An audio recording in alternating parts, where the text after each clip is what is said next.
Welcome, folks, to Flying with Mike. Yeah, we're going to kick off about 7 minutes early. I was actually hoping to have a conversation with someone on Discord. Something must have came up. But anyway, we'll try and meet up with them after the streams. So we got things kicked off a little bit early here. Folks, I hope you all are having a fantastic Friday Eve. That's right. It's the day before Friday. It's called Thursday.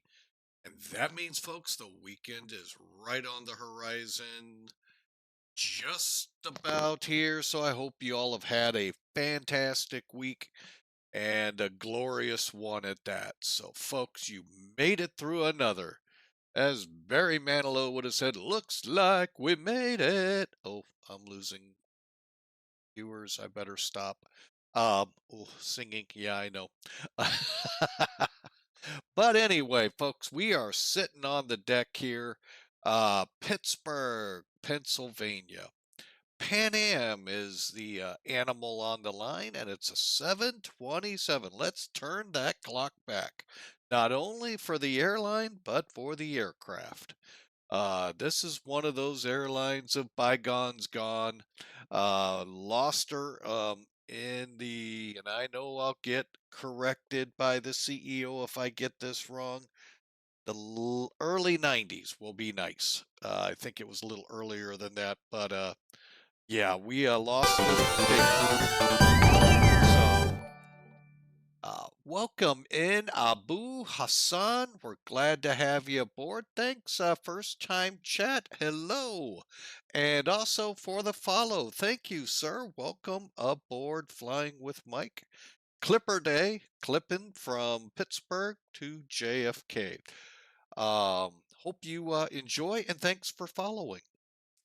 We sure appreciate you. All right, folks. So, like I said, this airline left us in the late 80s, early 90s. Deregulation just basically hammered this one. They were primarily international. Have questions? I have questions. Good. We love questions. Bring them on. Um, as Abu Hassan says.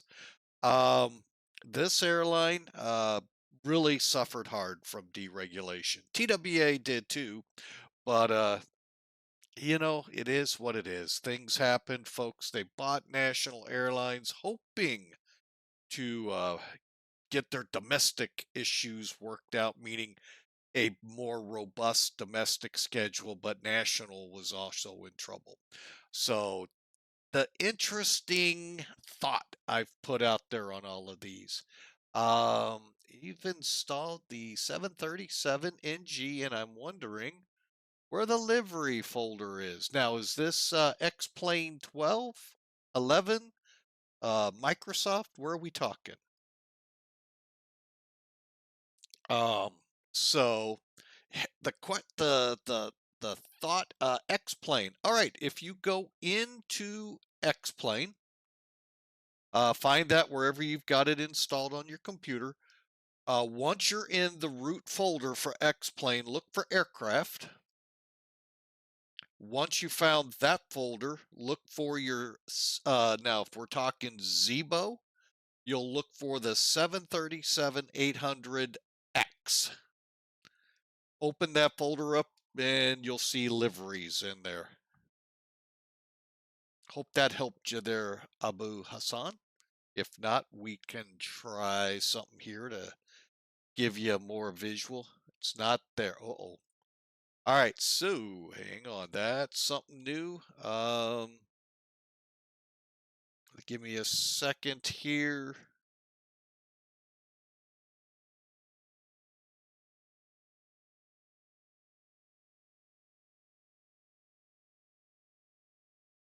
Gotta find it, and we'll be out, hopefully out of the commercials here momentarily to be able to fully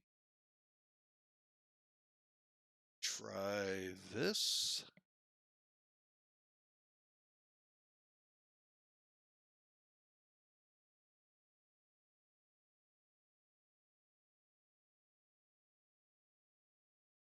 Oh, we're not having a good. This is not working like I wanted, and I know why. I'm looking under web browsing. Well, let me try something. Go here, go here. See if that's got the folder at least.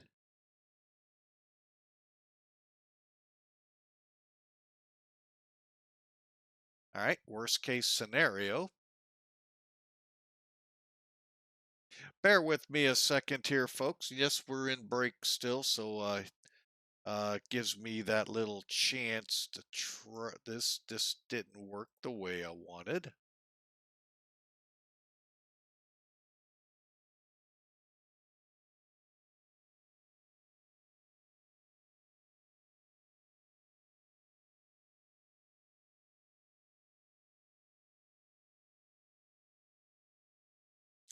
All right, we should be coming out of break here, so hang on just a second. Now where did I stick it? Ah, there it is. Now let's see if I find it.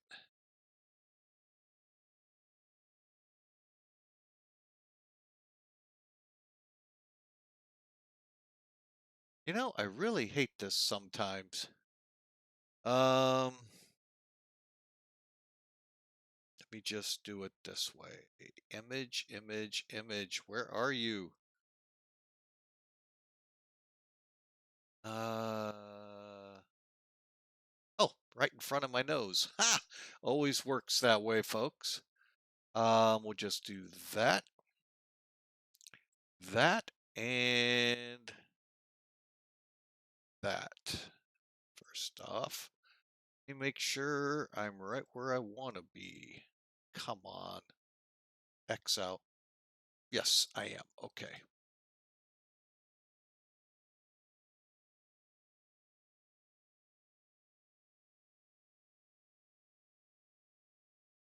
All right, so I'm going to go straight to my browser here.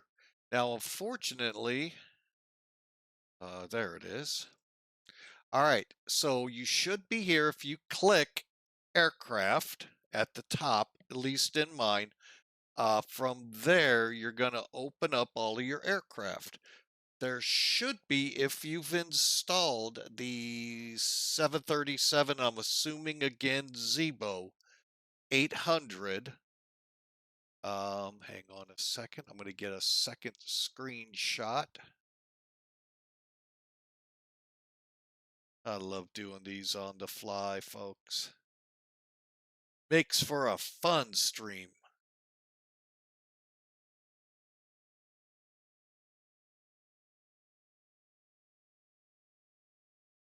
Where'd it go? There you are.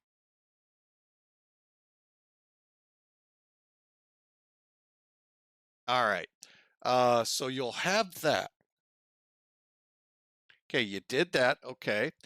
Hang on. We're working here as best as things can work for me outside of what I planned for.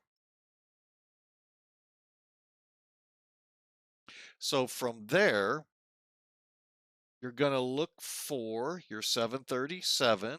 Did I get the right one? Yes.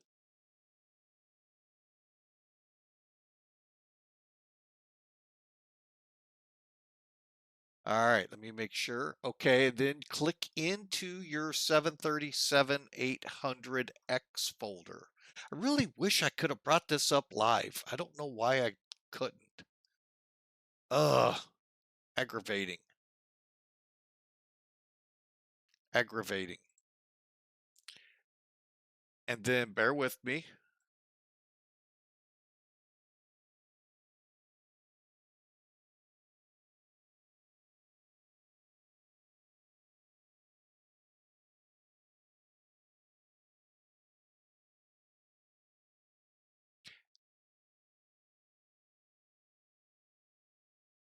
Oh, Lord have mercy. Save. All right, and again, bear with me, folks. I obviously not planned. Sorry, folks. See what I mean? Got me live here, folks. Boy, you're giving me a good run here. All right. So let me then bring in, this is the Zibo file architecture. Big word for basically Zibo. Okay, so does your file look like this? Oh, you sent it on Discord. Well, that's what I get for...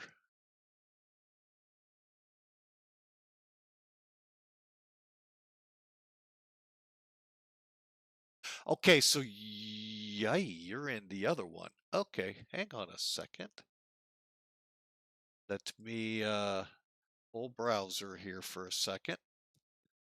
So you're in the actual, now are you running the Zibo or are you running the 737 that comes with it? Because now I don't see my 737.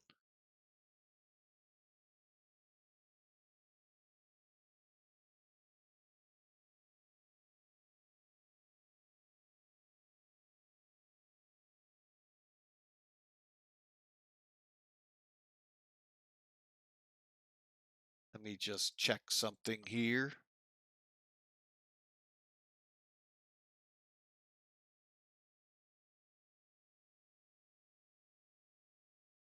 Okay, so you're running the level up, I'm assuming, for that file.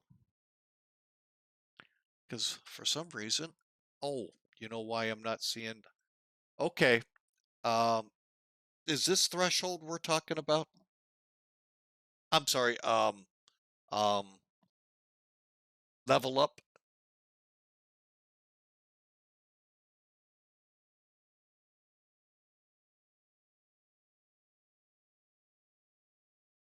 Because the 737 from Zibo is actually going to be in there as 737-800X. Your 737 that comes with X-Plane is in your laminar folder.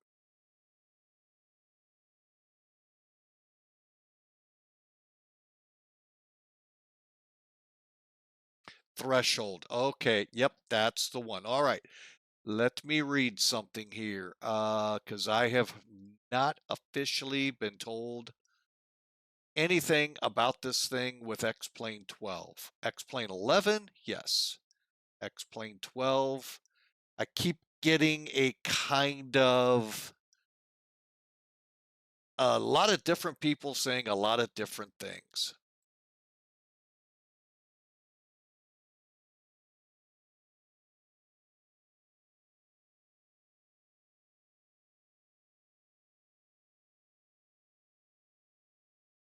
Okay, level up as of is not dead for X-Plane 12. Of course, they're going to fire me an ad.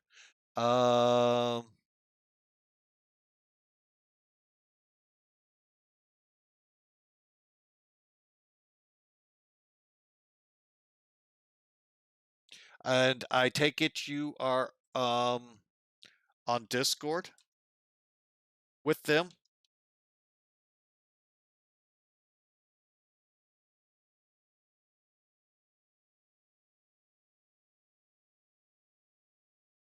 Okay, I'm kind of communicating on Discord with them, folks. Okay.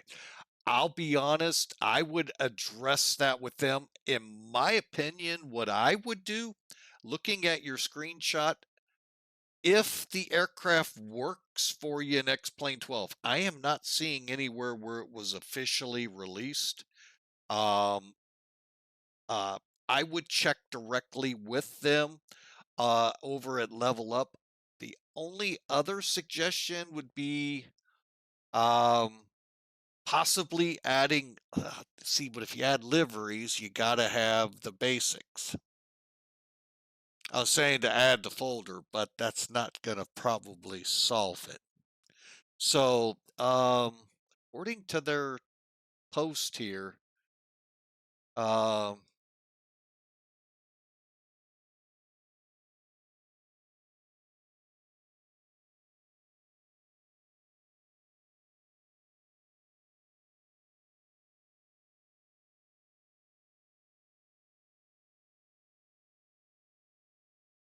Doesn't appear they've actually released it yet for X-Plane 12. I know a lot of people love it because it gave you all the 737s, but I would definitely check in the uh, Discord channel there. That's to get the latest and greatest of what's going on, and especially to post if it is released for X-Plane 12, why it did that. But that would be my first thing is it may not be X-Plane 12 fully ready to go yet. I don't know why you would release it before that, but that's what I would do with that there, Abu Hassan. And thanks. Wow, got over here. Hang on a second.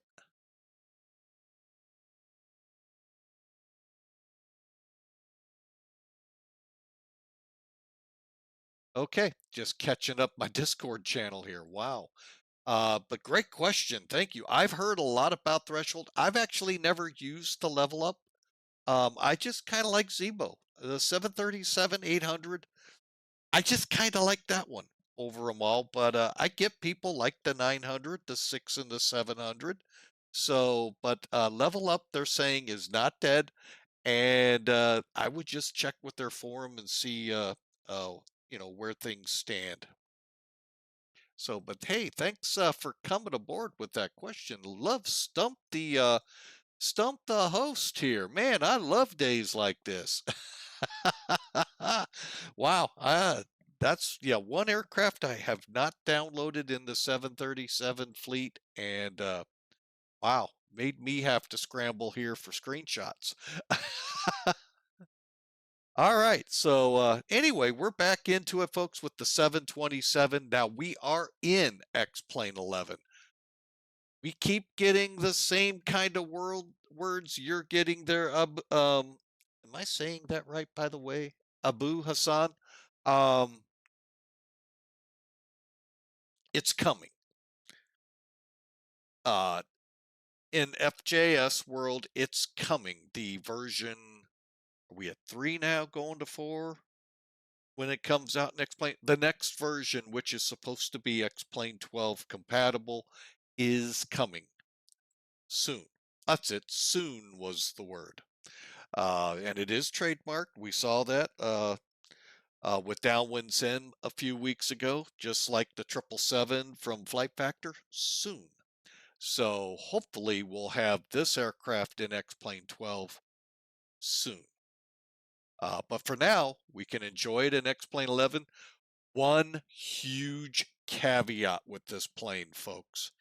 The TCAS system, if you run with it in the 727, I don't care if it's the 100, this one, the 200, or the freighter, it will crash to desktop eventually, either right off the bat or worst case scenario like it did to me once on final approach.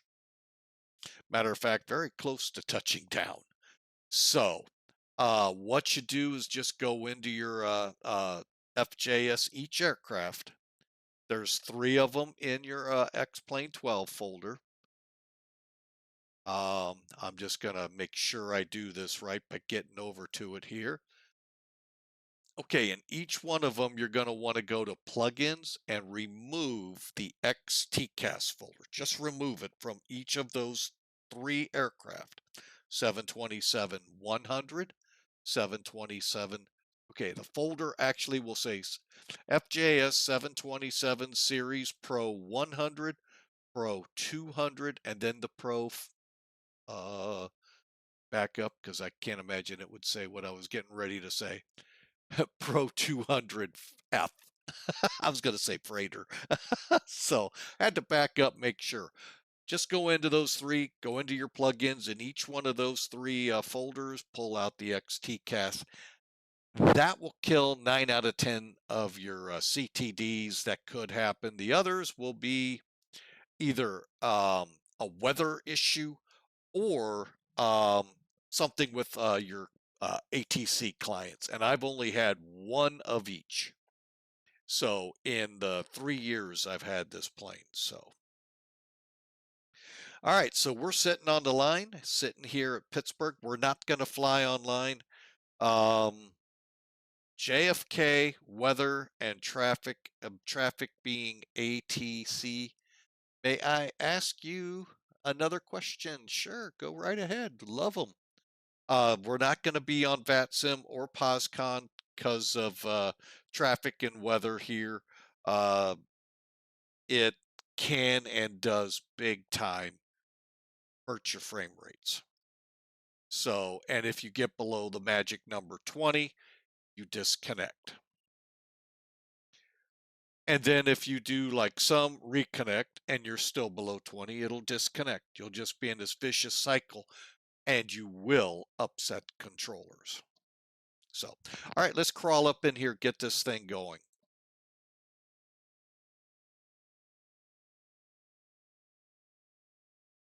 Oh, on Discord, Hang on a second.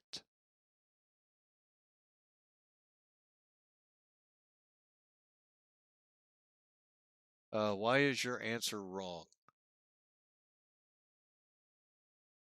What provides lift for an aircraft?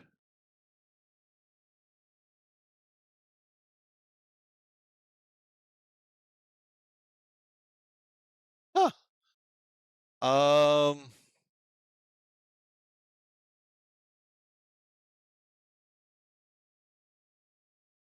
wow. I would have gone with that too, sir. I would have too. The wings,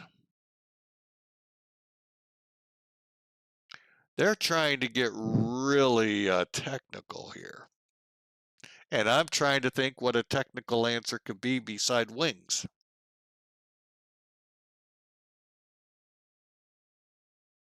What provides lift for an aircraft? It is the wings. Well, when in doubt, let's try Mr. Google.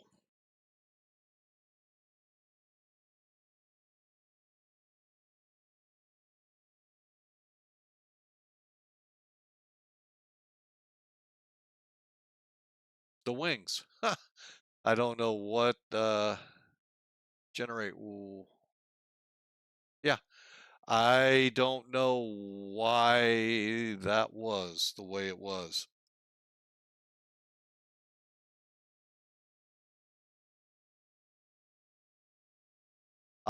That is weird. Oh, I tell you, that is truly weird how that wasn't right. And folks, if you all want to chime in, what provides lift for an aircraft? That would be the wing. So unless they're looking for wing singular, but it's yeah, there's actually well no, because the B1 will or yeah, B1 or B2 will throw that one way off with just the one wing.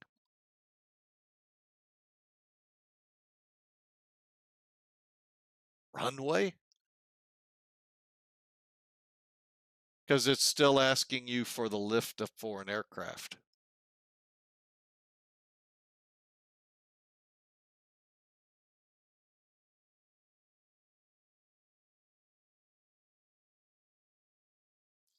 So I don't know what's going on with this security trying to make sure you're a human. That's weird. Yeah, it's wings.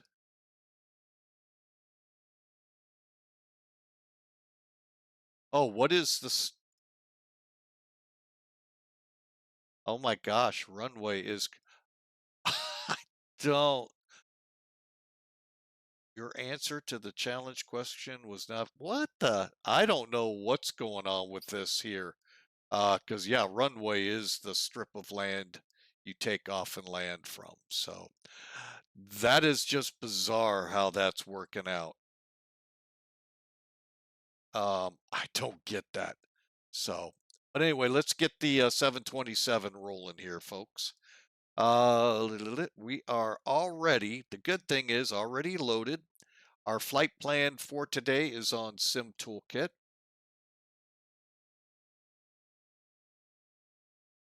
So now you can see why we've elected not to. There's a lot of precip over here. And of course, JFK, like Heathrow, like LAX, usually generates a lot of traffic, which makes it difficult to operate for some of us with not Mondo Condo mega computers.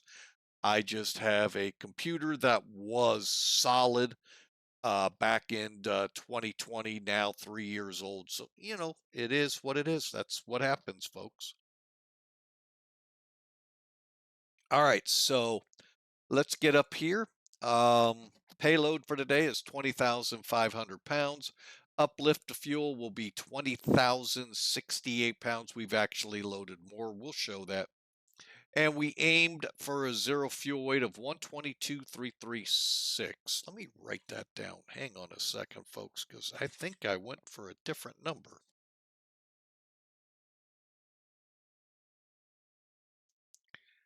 All right, so hang on. Let me, okay, passengers 89. That's all right. And here's our routing. Mach 0.80 will be our speed. We're hoping for 35,000. I'm not 100% sure on this flight we can actually make it. We've got a 375-mile flight. Most of that will be in the form of the star off the Lindy 8. So hopefully by the time we get to Hoxie, we'll be up at flight level 350. Weather, could be a little better normally, but we'll take it. 28 centers our runway for the departure. Temperature is 24 degrees Celsius, 75 for those of us in the US, 260 for the wind, 6 knots. So really, let's just call it almost down the runway. Visibility 10 miles, right now showing no precipitation. Now, down in the JFK area, I'm going to pull up my NavGraph charts on the side and see if things have changed. 29 minutes ago. Yeah, 29 minutes ago. Okay, the winds are shifting a little bit. They're more out of the north, but go with what we see here. Yes, we're going to have a lot of a tailwind coming in. There's a lot of discrepancy right now. VATSIM has people landing towards the northwest. The real world is landing 2-2s. So I don't know where VATSIM and why they're doing what VATSIM's doing, unless the ATIS has changed, which I'll check in a few. Because here's the current ATIS. Oh, wait, they have changed. Now they're departing the 1-3s. Okay, that's a little more in congruence with the winds. And landing on the 1-3. So at least it's starting to evolve into a better situation there. It still really isn't. 010 at 3, 10 miles visibility. Scattered at 4,300 and 10,000. Now they're going to be getting some rain here shortly. RNAV GPS Zulu to 1-3, departing 1-3 right. Okay, so there has been a lot of up and down on this here at JFK with the way the winds are. And a lot of it goes now. The way JFK, you got to realize you got a big airspace here. You got Newark, Teterboro, LaGuardia, JFK, not to mention the other airports. So they try to gear these airports so traffic isn't colliding, and that can be a challenge. So with the 1-3s, that means you're going to be flying a Canarsie arrival because you can't fly over the city, so you're going to be coming in tight. So a lot of simmers don't get that and won't get that. They won't plan it. So yeah, it gives controllers nightmares.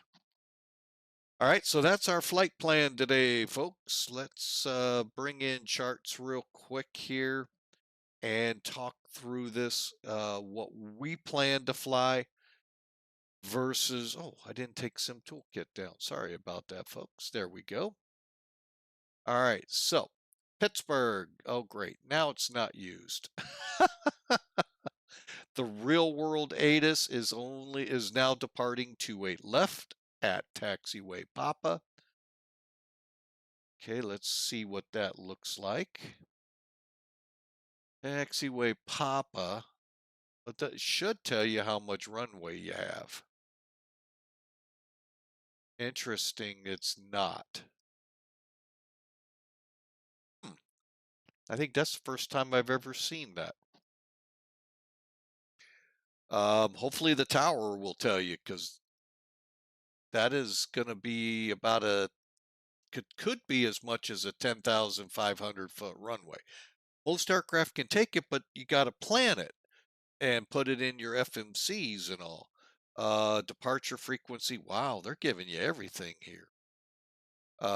These taxiways are closed and all of that. So, okay, that's Pittsburgh. Now let's come down to the animal in question.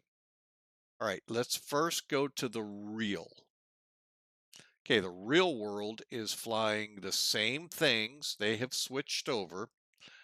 Swap in effect. I don't know what that means. So expect rerouting.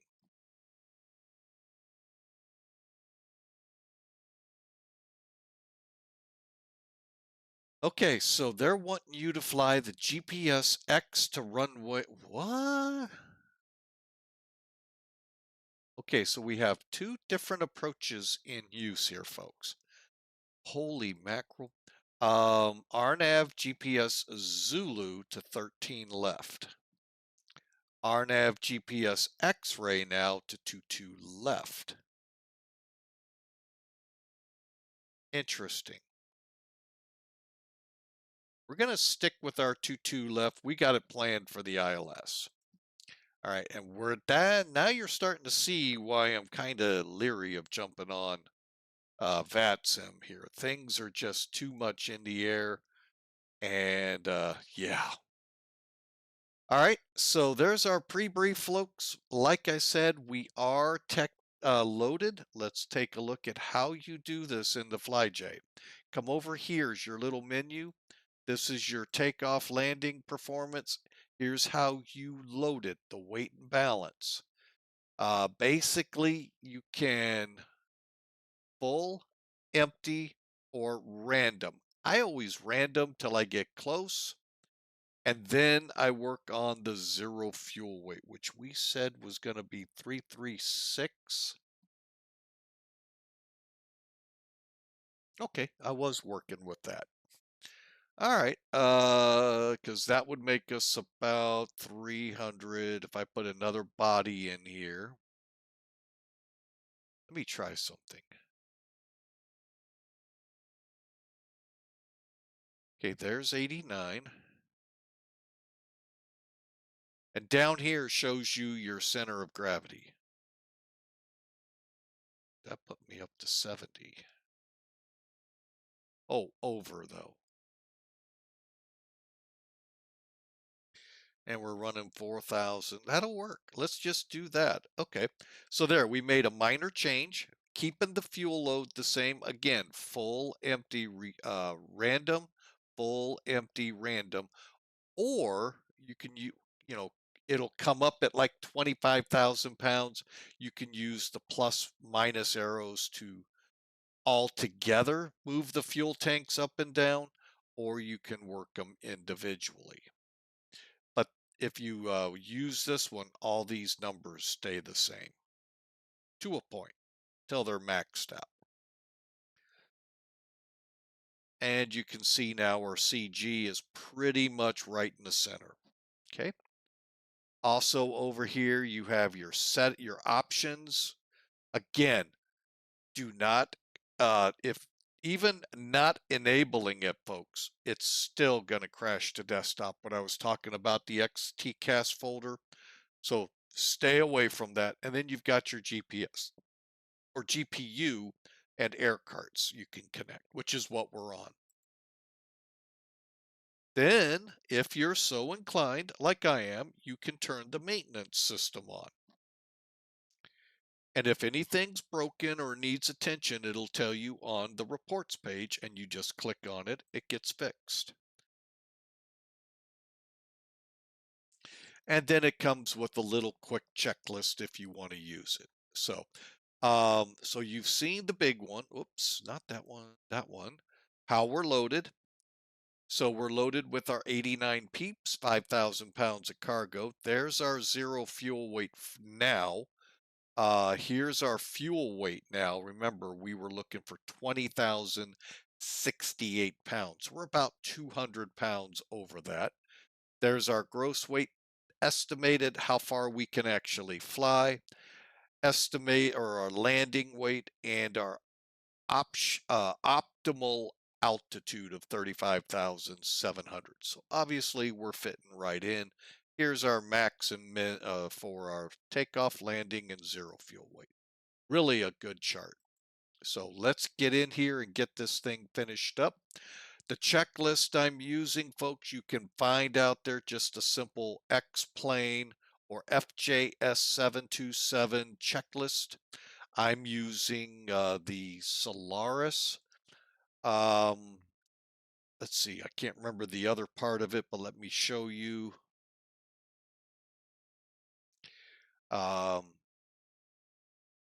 This is what it will look like. The Solaris will say that on the checklist, but there's two sets of checklists you can get. So, all right, so we've gone through all of this. We've got our flight loaded. Let's, whoops, I didn't mean that. Let's get the passenger signs on, window heat, hydraulic pumps are set, oil cooler is in normal, pressurization's in ground. We'll put it to flight on the runway, Gasper fans on. APU will be turned on here momentarily. Flight instruments will get set. The auto brake will go to RTO. He says cautiously because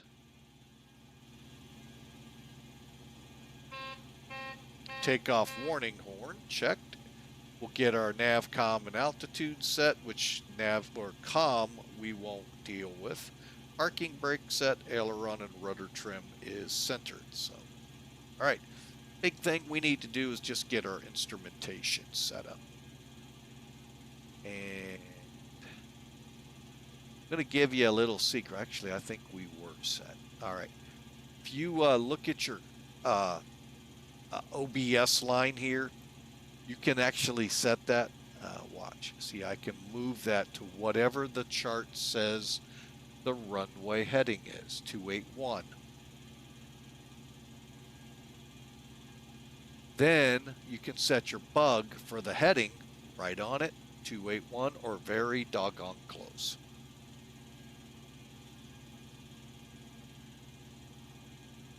Okay, altimeter is 2999 now.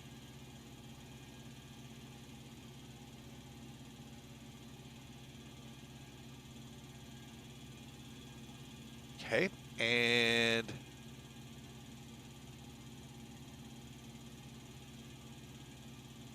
okay, altitude looks good. Radar altimeter is set. We're gonna just straight climb to 35,000, so that'll make that easy. Let's get our radios set up now. All right, we're not on VATSIM, but I'll just keep it on 122.8. I'm also not going to come on POSCON. We did have a crash to desktop shortly after takeoff once, so I'm just going to kind of be hesitant with POSCON for now.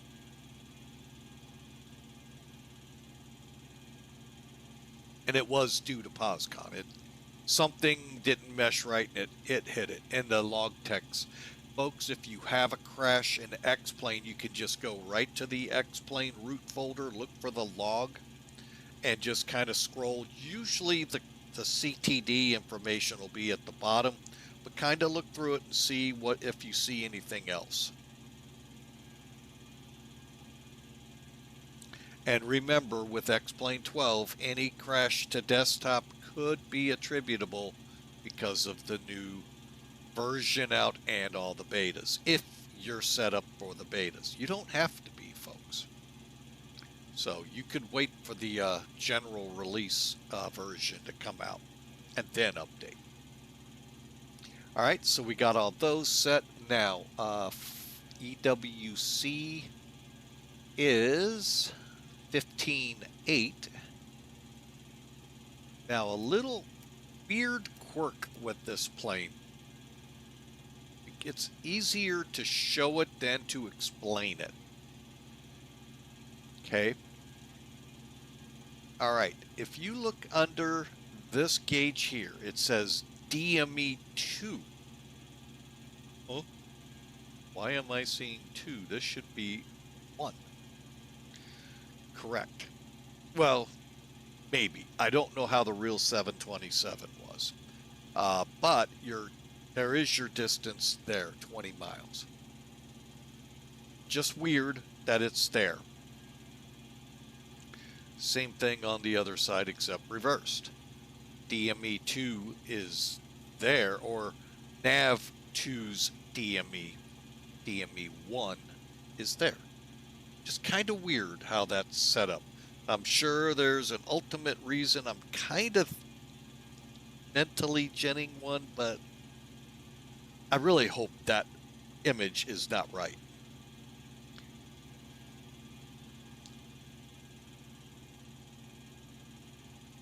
All right, so off of here, we're headed to Zorbo, to Hoxie.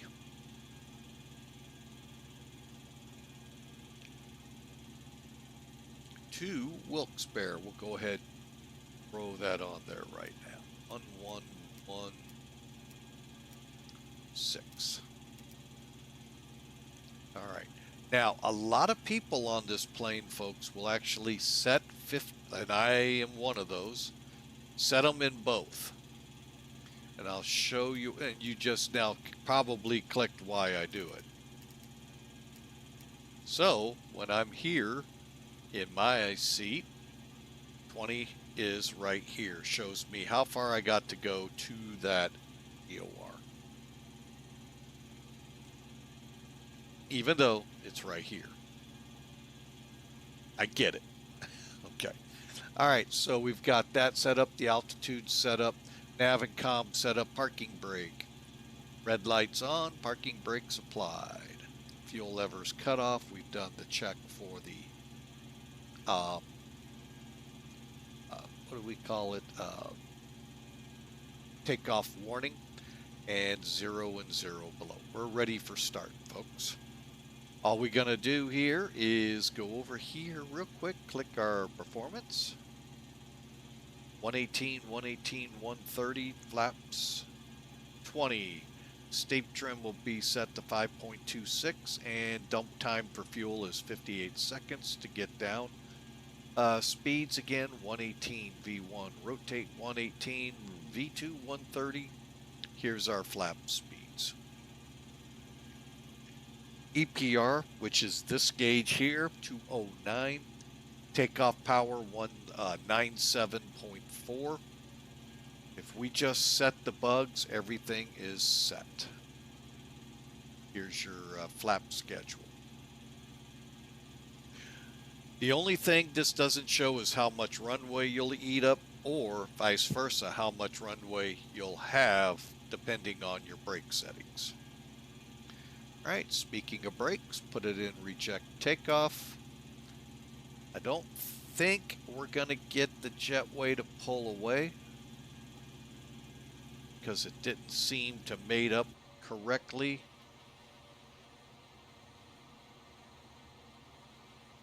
Nope, it's not pulling away. All right, let's get the APU running.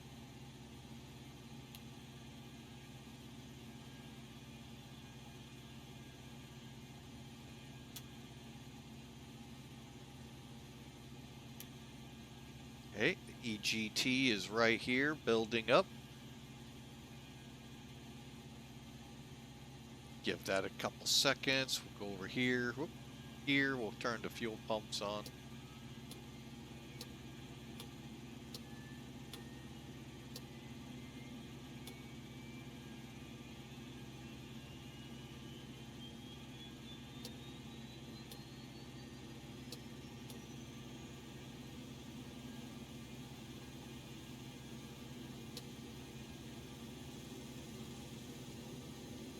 All right, it takes about how long you would expect the first generation APU. Folks, this was the 727 was the first airliner with the APU built into it.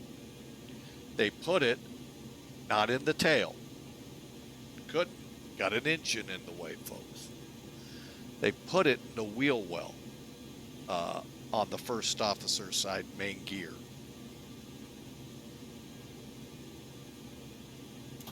Okay, we're on the APU.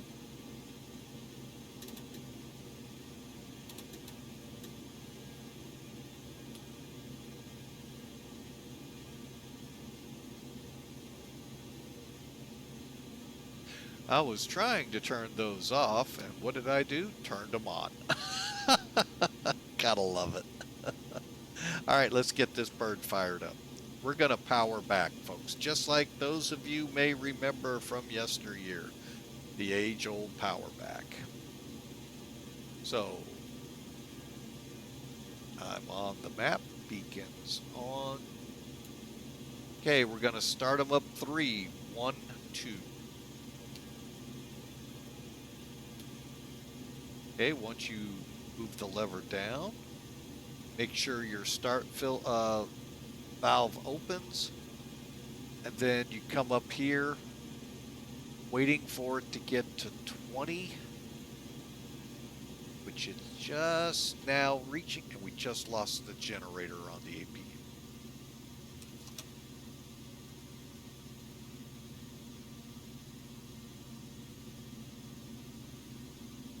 Okay, now you're all going, why aren't you scrambling?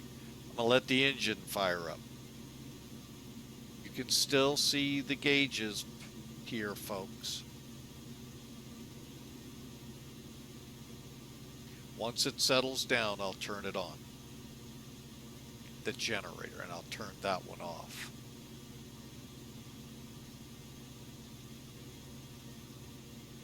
All right, we're gonna come up here.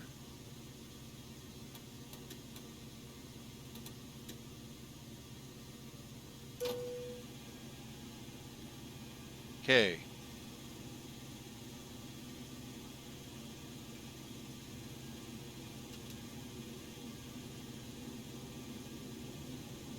Now, we got to come back. I put it on Gen 1. Let's go to Gen 3. That should bring all our lights back up here. All right, so we're good to go. We'll start up number 1 now.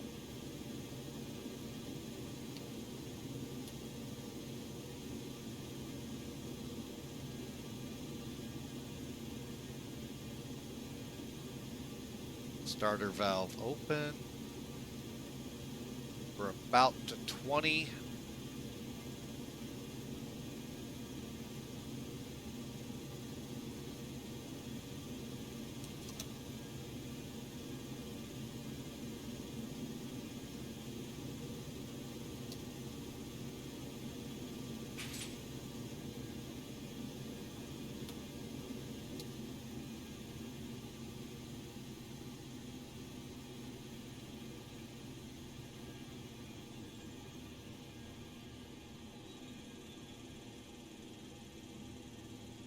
Okay, now these lights here, folks, are your oil pressure. When they go out, you're cleared to start the other engine. And let's get the center engine fired up.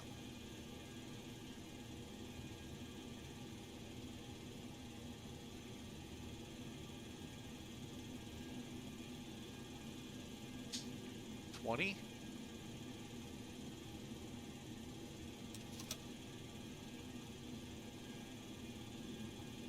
And we're dialing it up.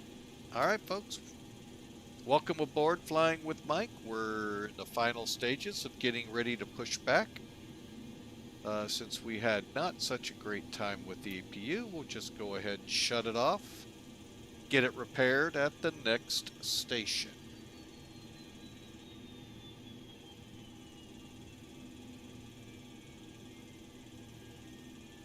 And the engines are stable. All right, let's go ahead, turn on the gens for the rest.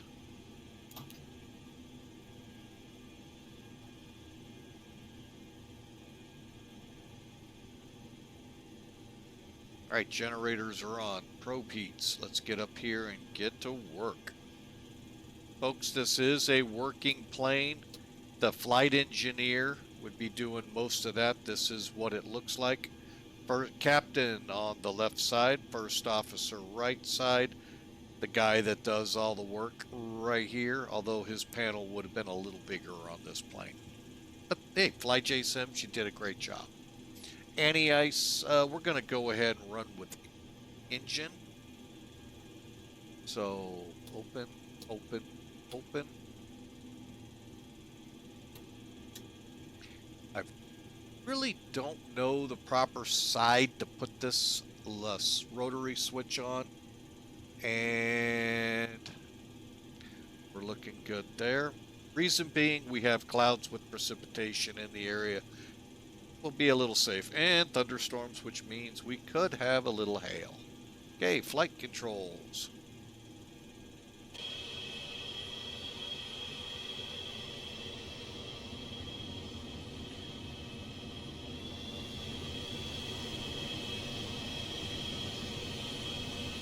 Oh, wait. Helps to turn air. Oop, it just turned them off. All the hydraulics is on. Now let's take a look at it. Notice there isn't a lot of aileron.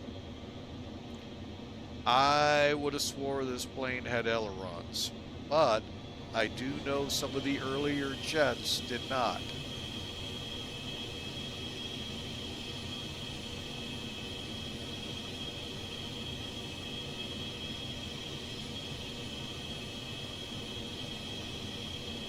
But y'all listen to that beautiful JTD engine.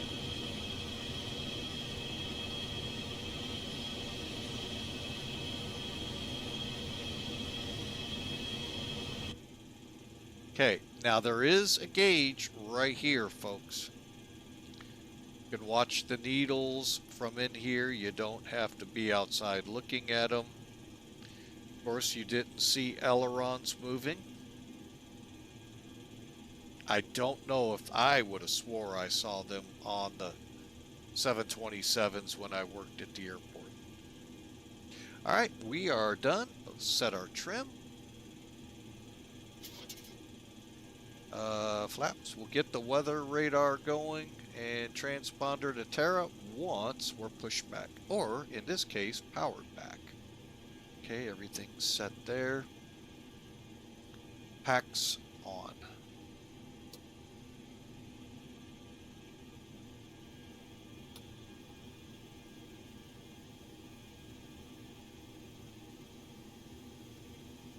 Here we go.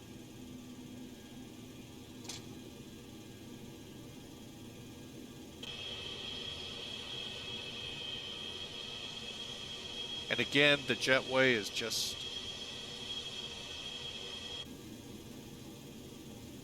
not set up properly.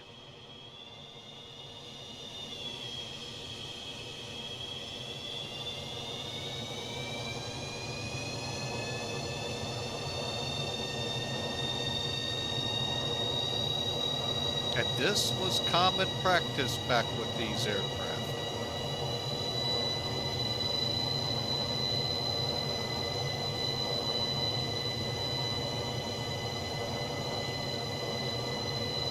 Today, you know, there's a pushback tug.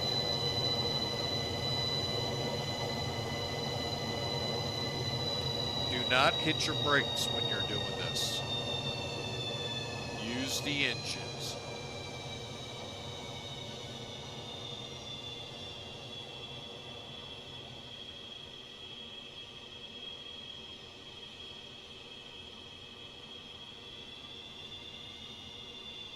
Now you can hit your brakes once you're stopped. All right, final checks. Radar on.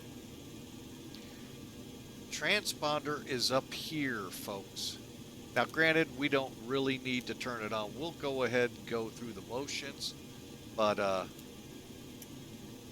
we're not going to be online. Brakes off, flaps.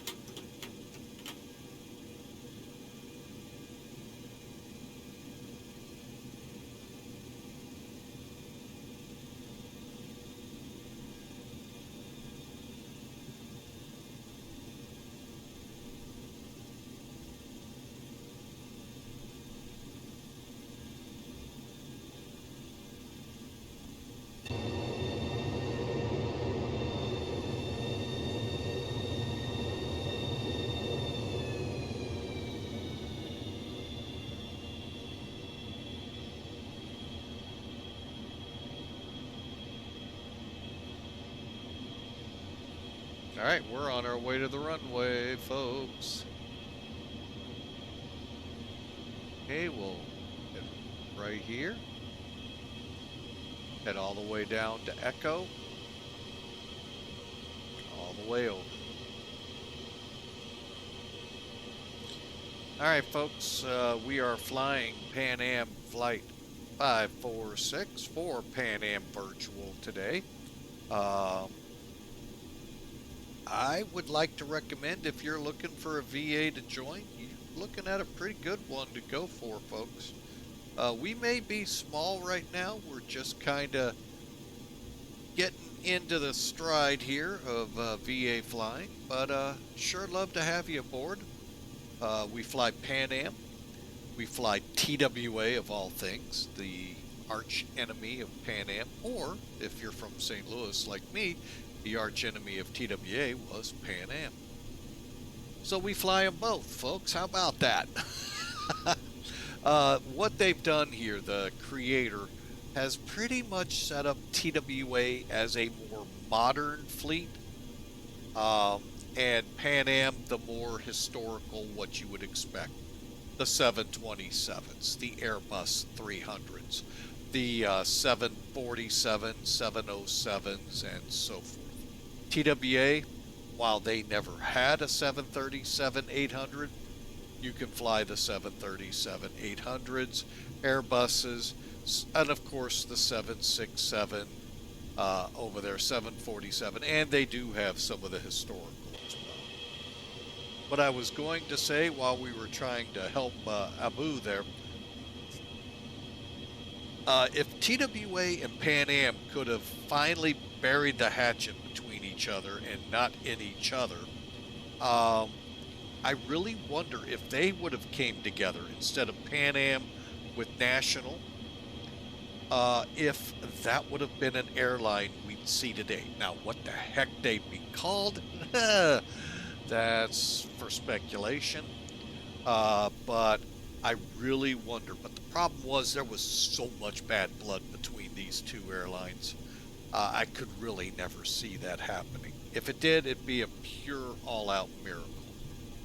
But you might be looking at probably a one of, if not the biggest airlines out here, because PanAm, both of them got killed by deregulation. TWA just prolonged its death and made it to the new century. PanAm barely made it into the 90s. But deregulation, these were international airlines, well known. PanAm, we all have heard. If you're any kind of aviation person, PanAm you know of. From the flying boat Clippers to the 707s, the 747s that they flew, folks. Very iconic airline. And they just did not have a very good national airline routing system to fly domestically, to feed the hubs. Where TWA did, especially when it bought out Ozark, but it just had way too much overhead from the international. So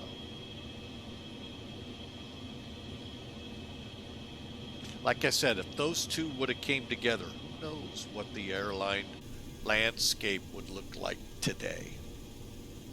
Who knows? TWA might have bought American, and that would have changed a whole lot of things.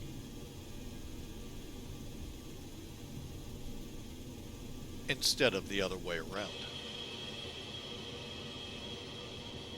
But anyway, that's a little bit about the airline here. I'll get you some information. If you hit !PAAV, you'll get everything about it. We're going to do an intersection departure here. So bear with me as I get lined up on the taxiway. And we'll go through the before takeoff checks real quick. And check them out there, folks. crew.paavirtual.com, crew.paavirtual.com. Okay, before takeoff, departure plans in, attendance notified. Let's get into the flight engineer panel. Oil cooler ground off.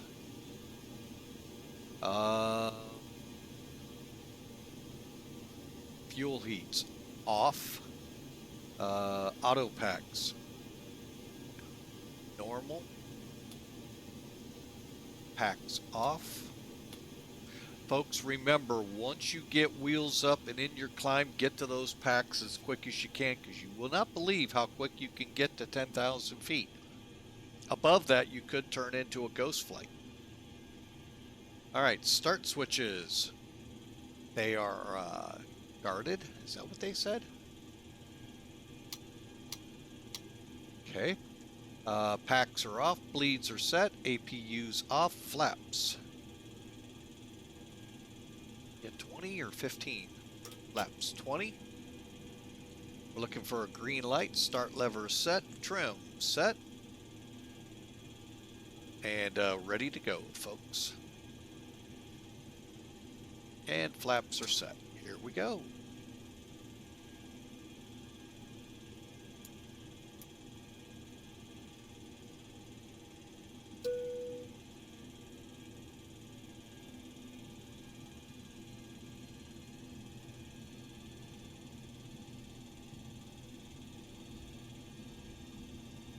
So again, thanks for being a part of Flying with Mike today, folks. A lot of fun in the beginning there, working through an issue that Abu Hassan was having trouble with. And I hope we hopefully got it to a point where it makes a little sense.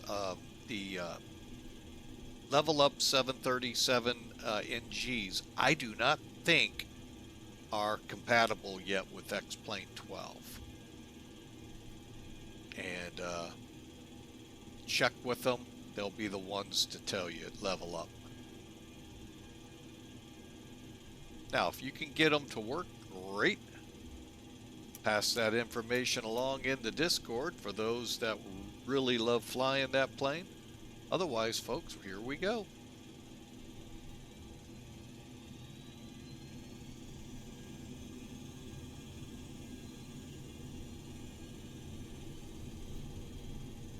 Takeoff power set.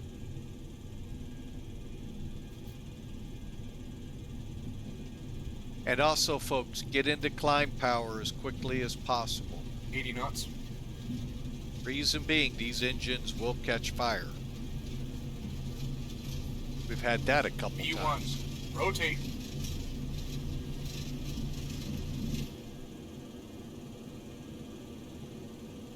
Positive rate, gear up.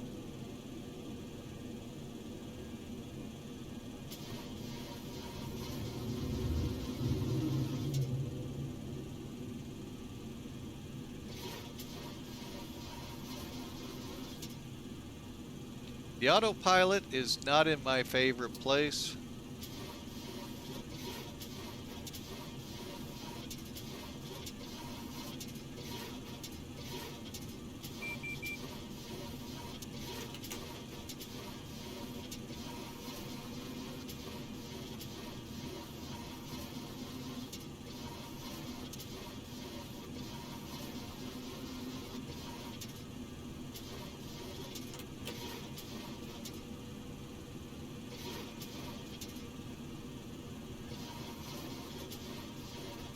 Shooting for 200 knots, flaps up.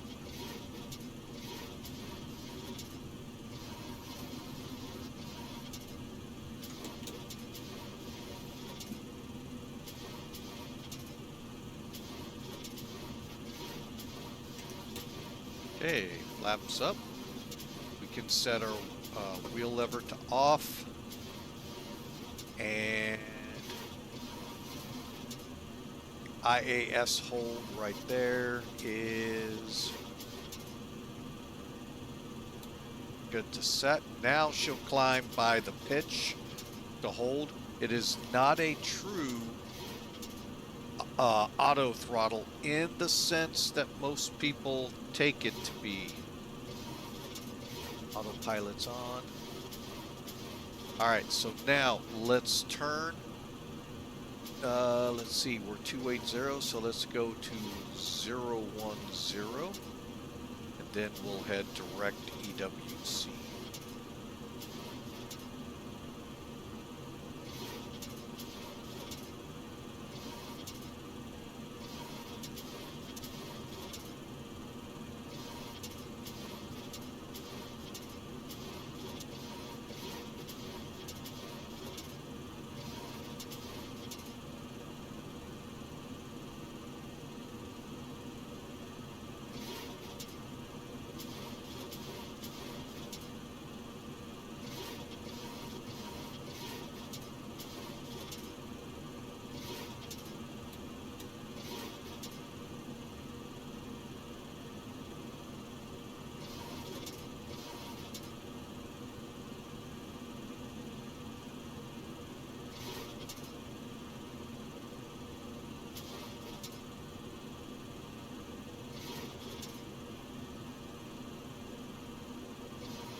All right, now we should be tracking due towards EWC, and then we'll join our route.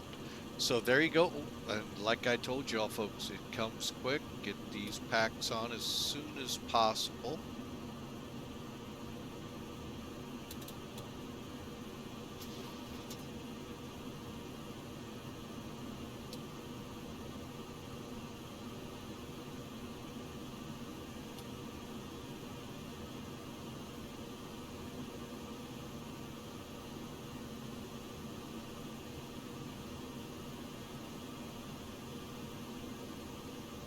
And as you can see, we're already through 11,000.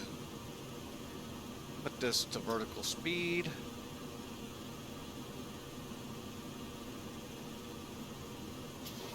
And now we're going to push to 280. Again, all of this is here, folks, is just to give you an idea what speed you're at. Flaps are indeed up. And sometimes you got to really get the yellow here pretty close to level flight. But again, as you get closer to 280, which is right here, click it into IAS hold, take that on up to about 29-ish thousand feet, and then you're going to hold 0.78 Mach. Okay, we're almost on it.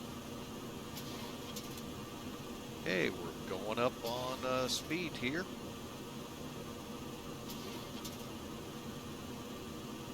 And there you go, folks. We're in our climb. Let's get our lights off.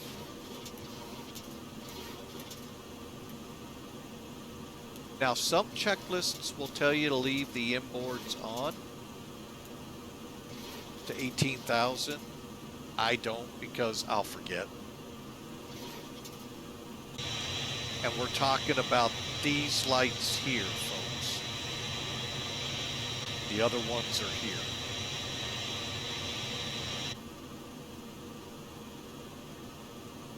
Okay, EWC in 4 miles, then we'll come off tracking 51 degrees, outbound to Zorbo.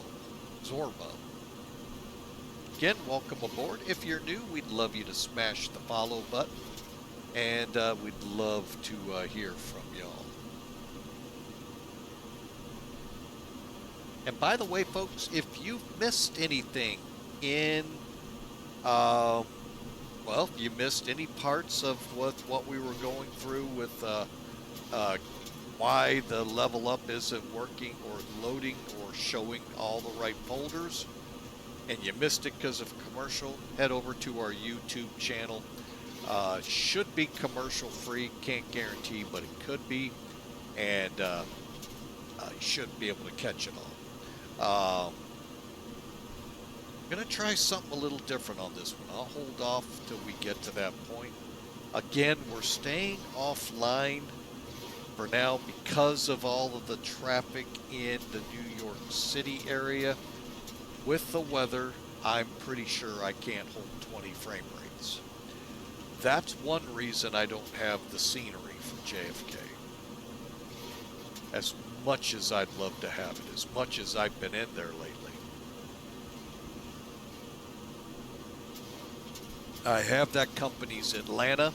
Atlanta can get pretty taxing too. All right, we're through transition. Okay.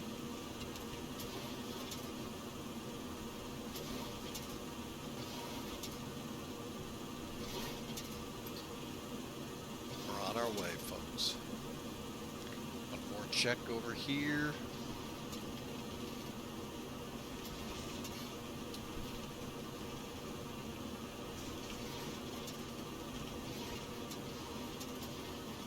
And I'm going to start closing up our cooling doors.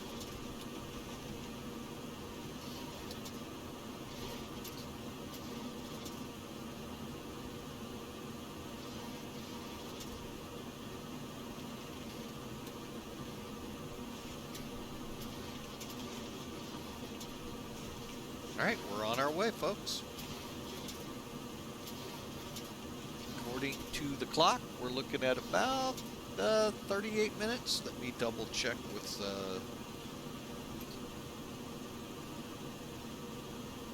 yeah, about 38 minutes. All right, now how did I know my speeds and all of that good stuff? Okay, if you go to this checklist, by the way, if you read the manual, you can actually update this however you'd like it. It's built in right on the menu board here. Just click. There's your start. There's your before takeoff checks. All right, cleared for takeoff. Here's what you need to do. Here's what we had to do afterwards. All right, some notes here. N1 for takeoff is 97%. N2 is 92%. Try to get your flaps up by 200, 2,000 or 10,000 go to 280, and at 29,000 Mach hold at 0.78 until you level off. Let it build to 0.80. Then you're gonna have to work the throttles to maintain. Another tip that's not showing here, folks, if you're gonna use the autopilot, make sure you have altitude select, this yellow light. If you don't, she'll just keep climbing, keep descending, whichever way you're going. So check it, folks. Make sure it's good for you. So, and again, just also back of your mind, this is X-Plane 11. This aircraft is not available in X-Plane 12. And when you do put it there, folks, there's some data ref issues.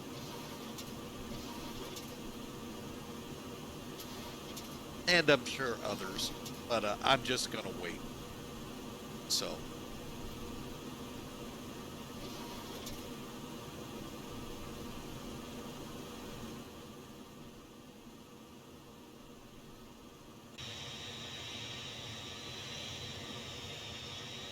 Amazing.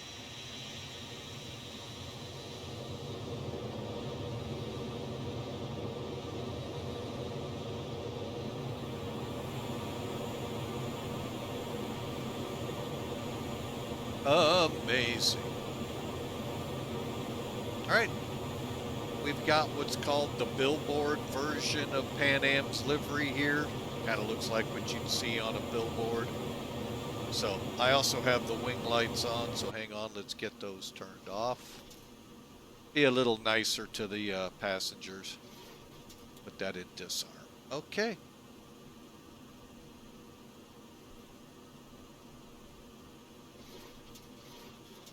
But again, glad you're all here. Now, once we land, we're going to try something different. We do have a second flight planned today. So bear with me as I try to do this for the very first time. We're going to try to set it up to where we record two different videos while on the same stream. Ooh, I know. So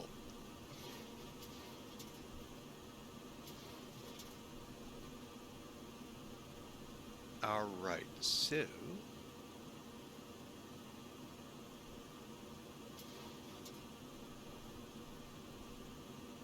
and I'm glad y'all are here. Hope you all enjoy the ride into JFK, and I really hope I was of help uh, to our friend Abu. And I mean, if this is threshold, whoa, they need to figure out the right answers. So, and what we're talking about, folks, I can't really bring it up here in the, well, I could, I guess, but um, wow, the runway, the questions asked were giving the wrong answers. Unless there was more to it that we're not seeing, which I'm going to assume this was it. So, wow. What's the strip of land where aircrafts take off and land? Take off and land? I really hope they're not meaning airport. But technically, takeoff and land is on a runway. Like, oh my gosh. Whoever has those security questions, shame on you. Anyway, so today this flight is to JFK. The next flight, we're gonna head down to the Big Easy.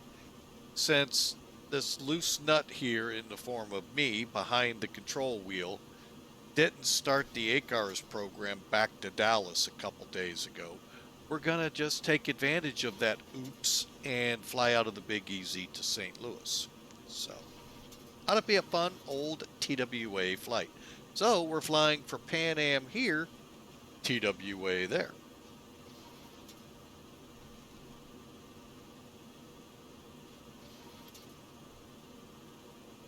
So, and I hope our illustrious CEO for PanAm Virtual is enjoying this. I'm going to go ahead, get into my Discord here. Never know what will happen when I do that. There we go. And if you would like to join us, folks, it is open. All I ask is check your language at the door. Keep it civil. Keep it, out of the bar room. If you want to talk like you're in a bar room, head over to the bar room, folks, not my Discord channel. I am respectful of all audiences that might be overhearing what's on Discord.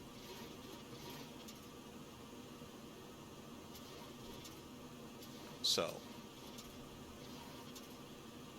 all right, so let's start cluing in here. I'm going to bring up charts and keep it, let me keep an eyeball here. We're at 0.78, so I'm going to switch into Mach hold and let it climb on up. We're going to bring in, maybe, he says,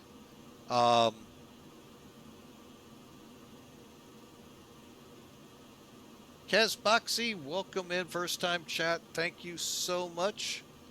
Hope you all have a good day.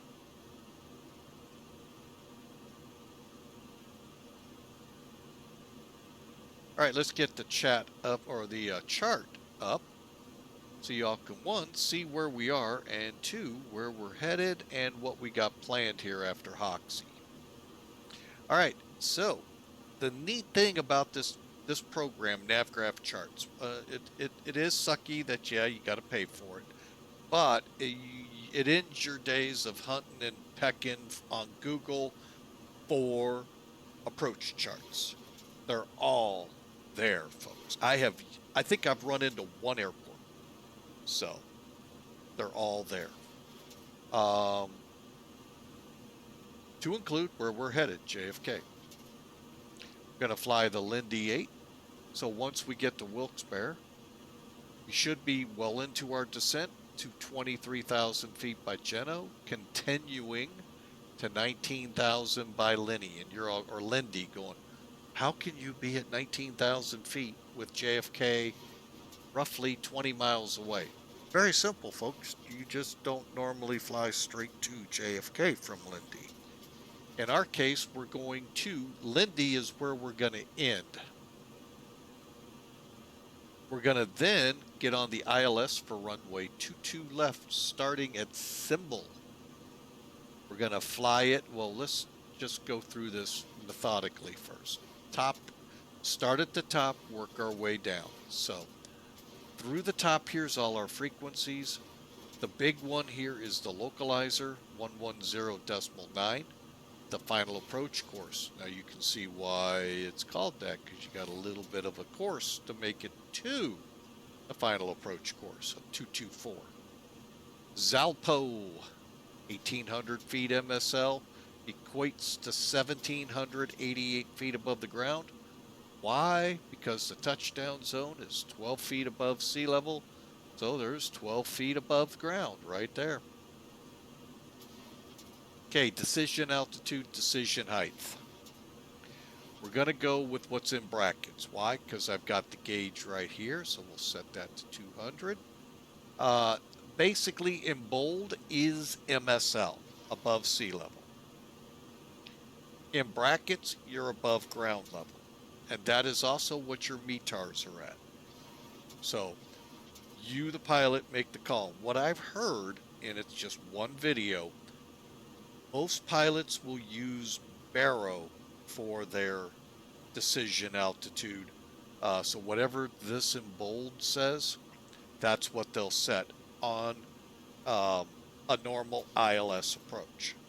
Now, if they start getting into special Cat 1s, Cat 2, Cat 3s, then they're going to switch to the above ground. Now, I don't know how that equates to RNIPs and all of that, so, and RNAVs and GPS.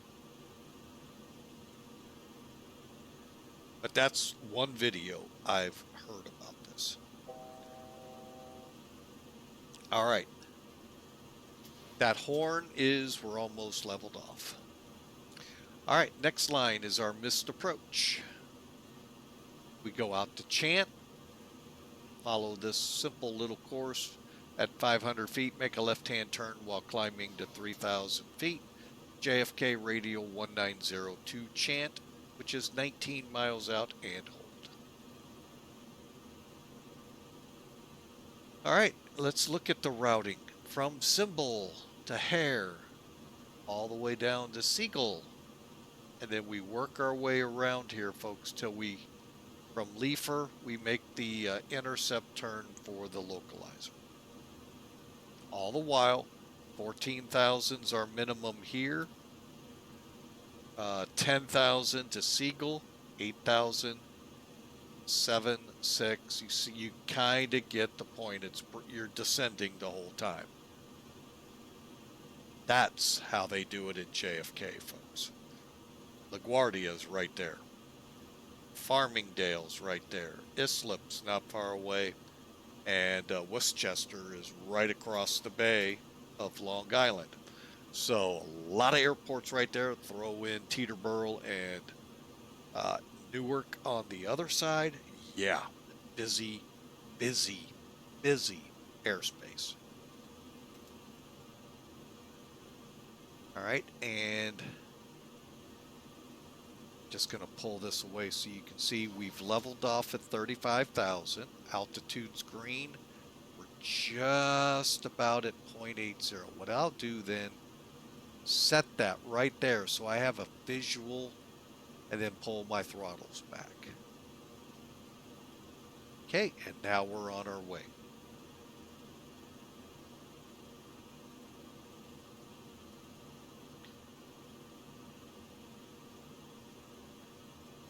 All right, so we'll come in Symbol, Hare, Seagull, Typer, Detke, Halpit, Leifer, Rosley.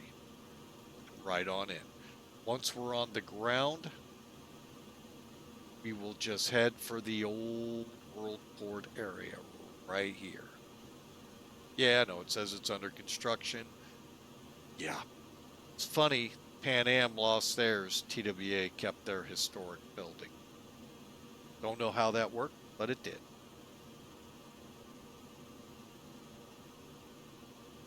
All right, so we're getting to Hoxie, which means we're close to top of descent, folks. All right, let me get in here, get rid of charts.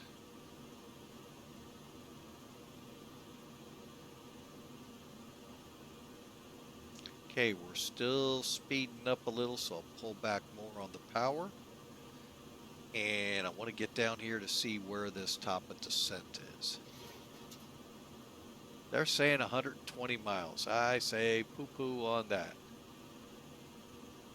Considering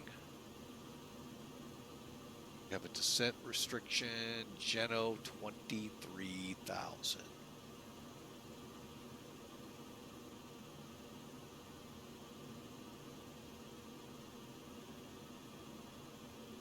Okay, now we're down to 70 miles. And then Lindy, hang on, I'll go ahead and continue that out.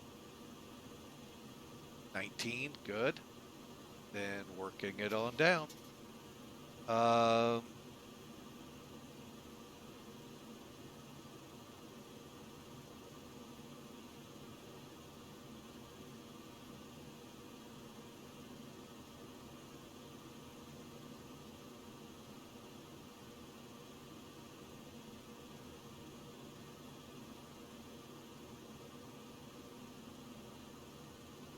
All right, folks, so we got just a few miles to work with here. I'm going to set 1116.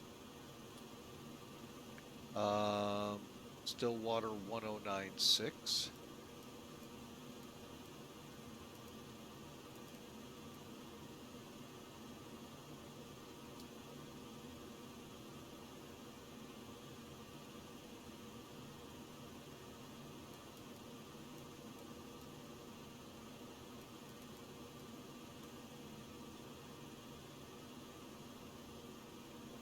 Okay, Lindy is, wait a minute, did switch over, right? 111.6.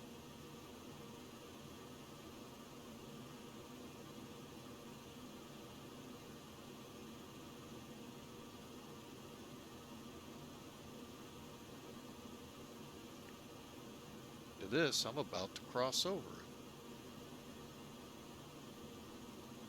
No, I'm not. I am still.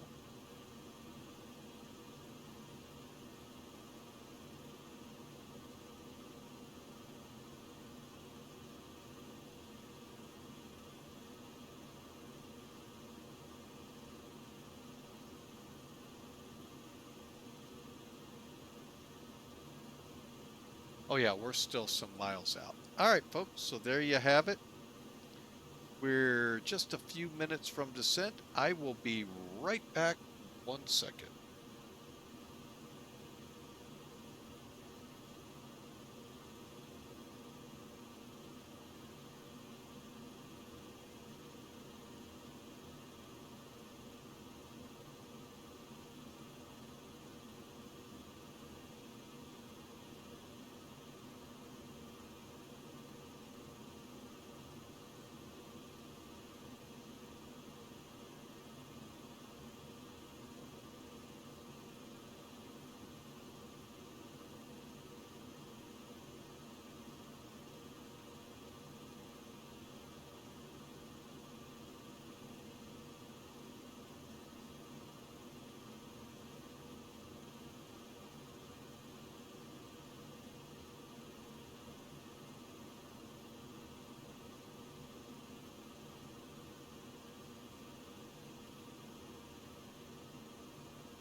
right, folks, I'm back with you.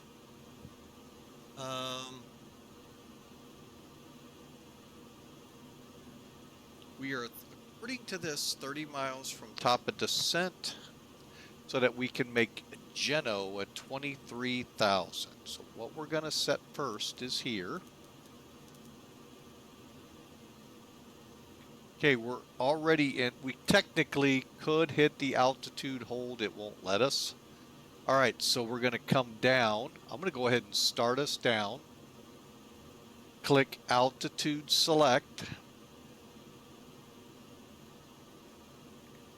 And then all you got to do is set your rate of descent.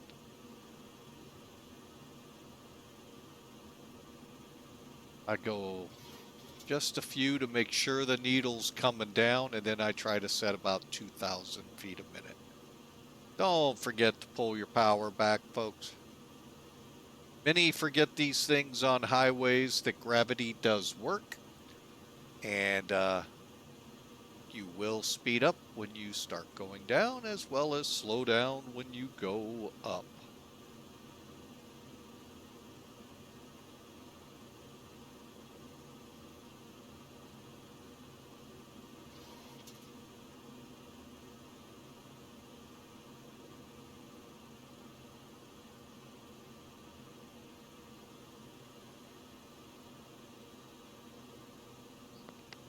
All right, I see that we're in commercials right now, so I hope those of you watching us on YouTube shouldn't even know we're in commercials, but if you do, they should be. I have no control of those.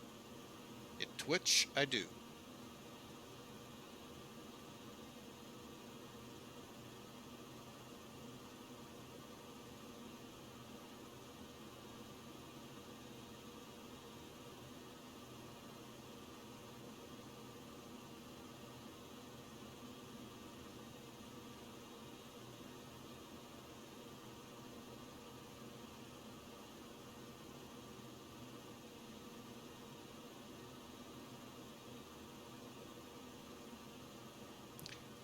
All right, we should be coming out of the break here momentarily. I still show a couple seconds. My my laptop has already come out. So, folks, we're in our descent for JFK. Again, we're planning 2-2 left. Right now, we're down to 23,000. Let me get a little power in here.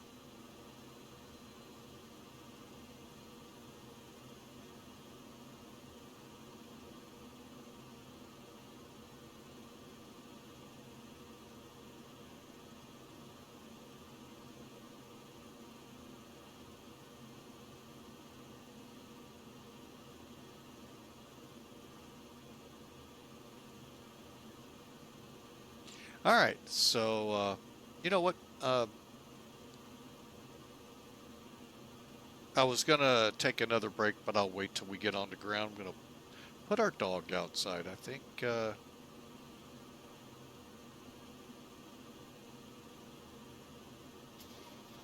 that would help him. All right, so now that we're below 29,000, let's use 280 again for our descent. And now you're going to have to keep adjusting this little button.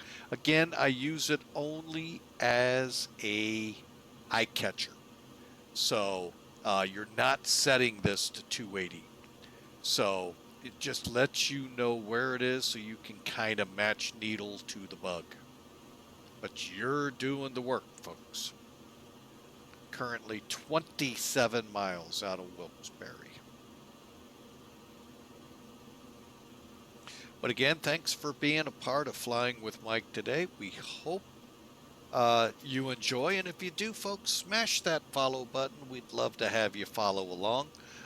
If, you know, and I only say this maybe 1 or 2 times, if that in a stream, if you don't want the ads, really the only way is to hit that subscribe button and partner up with us so that way the ads will go away. That's what Twitch does for you.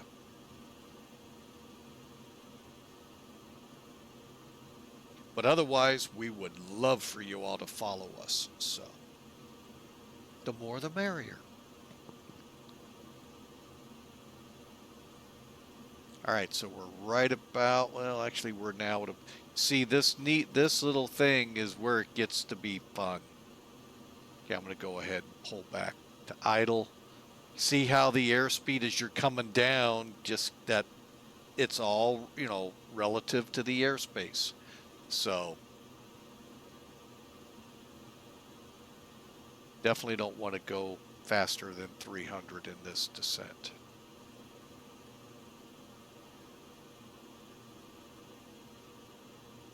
All right. Just watching us here on the screen.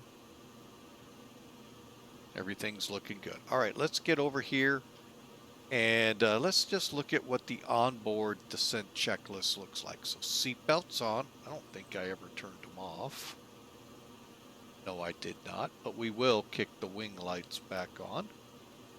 Anti-ice will keep on. Landing lights at 10,000. We'll set the altimeter at 18,000 and the radar altimeter is set. Flight instruments, we'll get those now set for the arrival, and radios. We said the localizer is 110.9.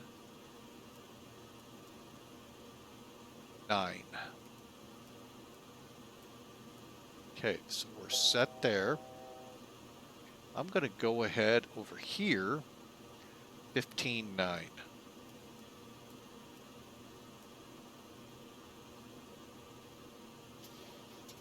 Okay, we got a couple miles to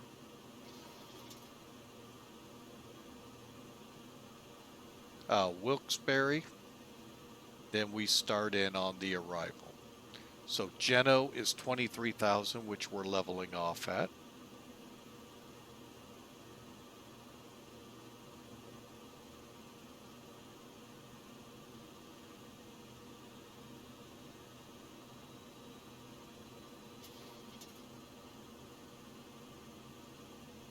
Okay, flight instrument set, hydraulic, and here's what we're gonna do. Head over here. Should be okay.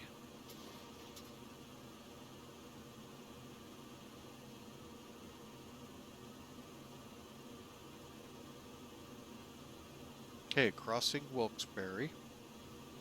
Making that turn to 124.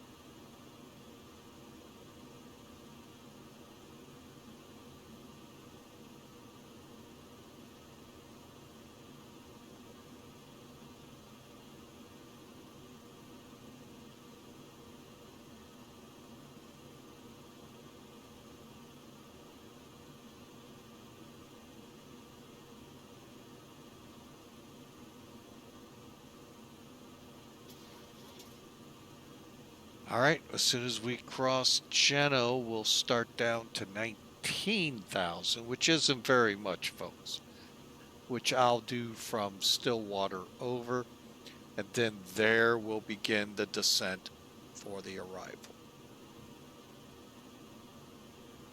And that's at Lindy. It's amazing they want you at 250.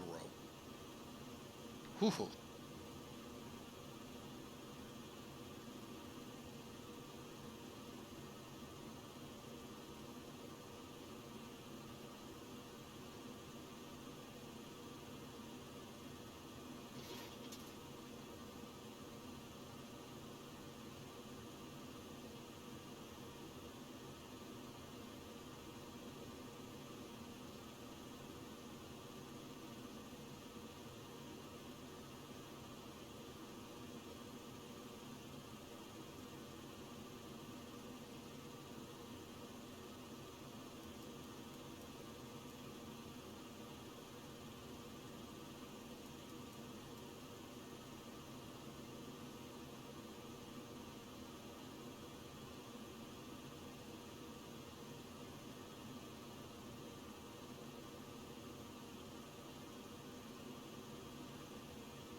Okay, we're about 25 miles out of Stillwater VOR. So we'll see what we can do here. Checking my chat here real quick. And again, folks, if you're interested, you enjoy the world of PanAm, hey, got a great VA for you. PanAm Virtual. That's right, PanAm Virtual we're flying for. Oh, we got FedEx up there. How did I do that? There we go. Sorry about that. Oh, I'm going to hear from the boss on that one. Um, anyway, folks, we are flying for PanAm Virtual. They're a great bunch. PanAm and TWA and Atlas. Plus, if you're into digital combat simulation, folks, they have a squadron. If you want to join up, fly in their campaigns or however they're delineated, come aboard here at PanAm, and the CEO can direct you to the DCS flying, Digital Combat Sim. But with PanAm, expect to fly the historical PanAm aircraft, DC-3, 707s, Airbus 300, 747, 727s. Um, so those are all that I know in the lineup right now. We do have MD-11s, but I think we're subbing them for the L-1011, I believe, or maybe cargo. Um, so uh, Plus we have TWA, which the makers of PanAm Virtual here decided to go more modern with them. And you've got the 737-800, the E320, along with the 767 that TWA flew, 747, and other aircraft. Great airline, great bunch of people. In case it's not on your chat, folks, here's a link to it. And it's anytime you want it, folks, exclamation mark PAA, Papa Alpha Alpha Victor. And that'll get you to the website. Check them out. Love to have you aboard, folks.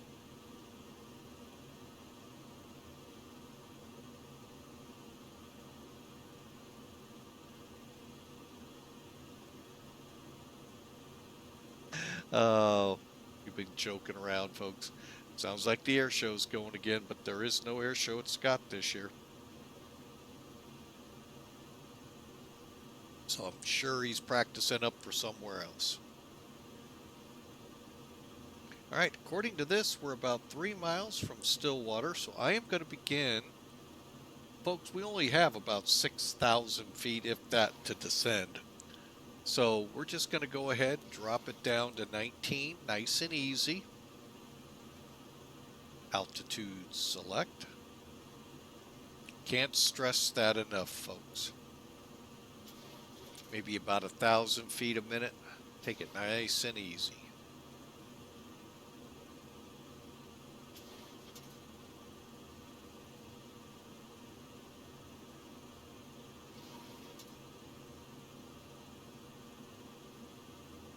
Gotcha. There we go.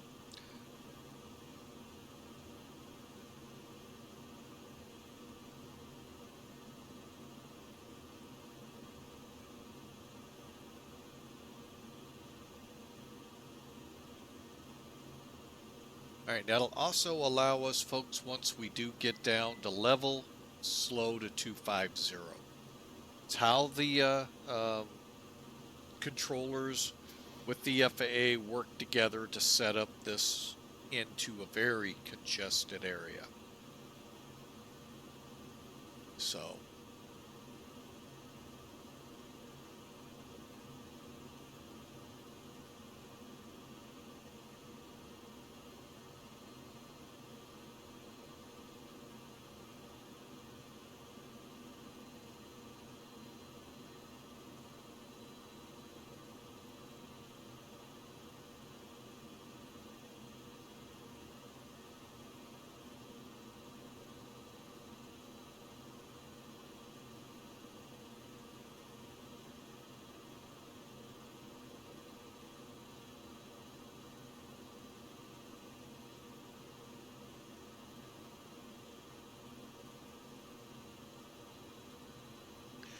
All right, since she's not really wanting to slow much,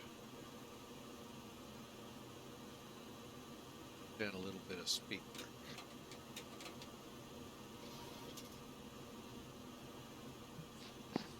And at 33.7, we'll have reached Lindy, and we need to be at 250 on the speed.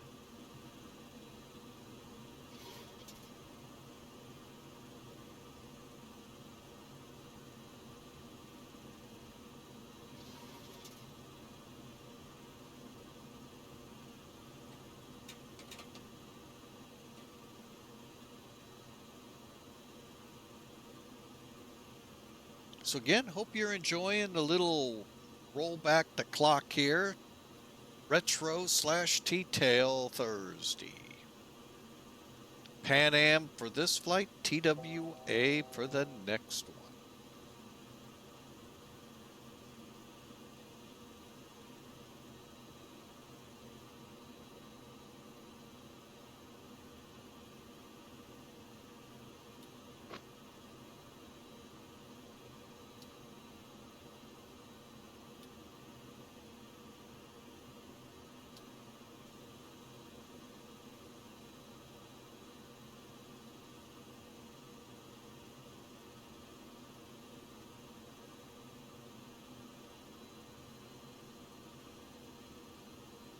Okay, we're going to begin leveling off.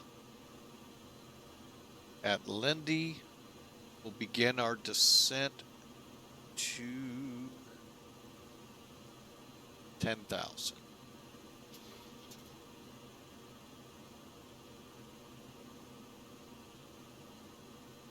So I hope y'all are having a great Thursday. I like to affectionately call it Friday Eve. Friday's right on the horizon for those of you in Europe. For those of us in the U.S., got a couple hours. For the normal 9 to 5 folks, to get to where the next day's Friday, the weekend starts.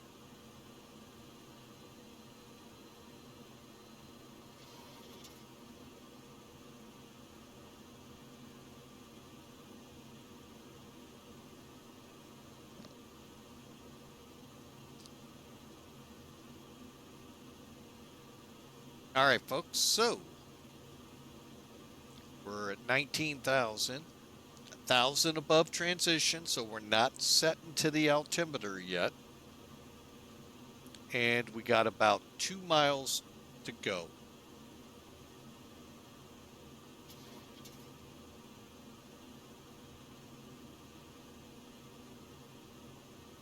Okay, now this is where why I keep my heading bug pretty close.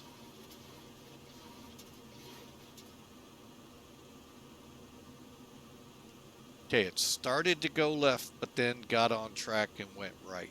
Okay, now let's first off dial up 10,000.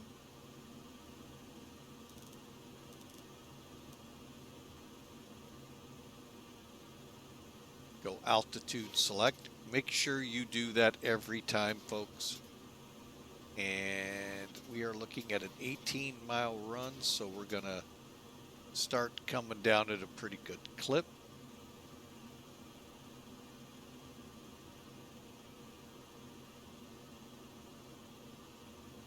Transition 2988.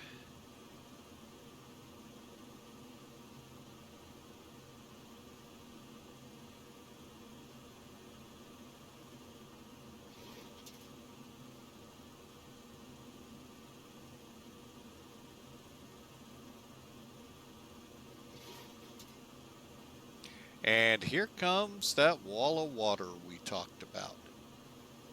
Still not seeing anything in the METARs to suggest rain. I just know it's all around. All right, let's pull the power back again.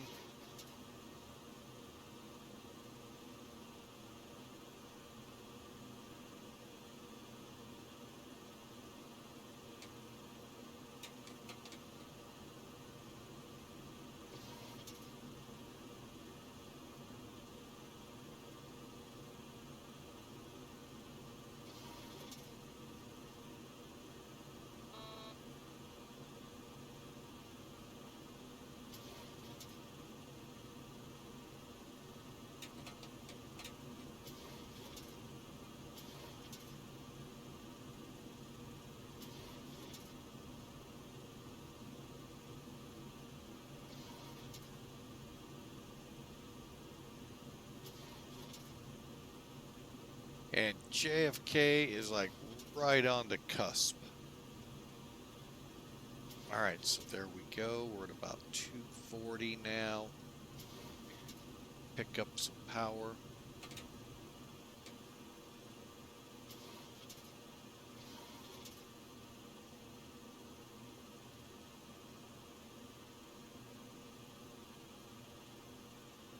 Now we got a direct to Hare, and then we'll follow the symbol 5 or symbol transition for the ILS.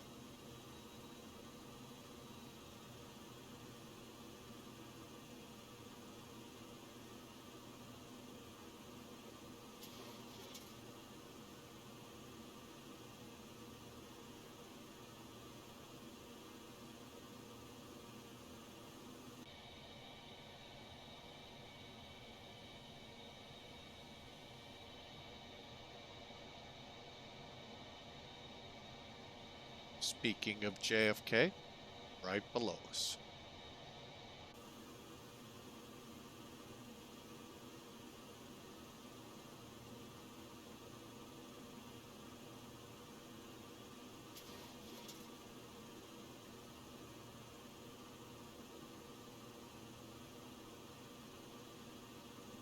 Okay, still heading down to 10,000. Minimum descent here, folks, is 10,000 to Seagull,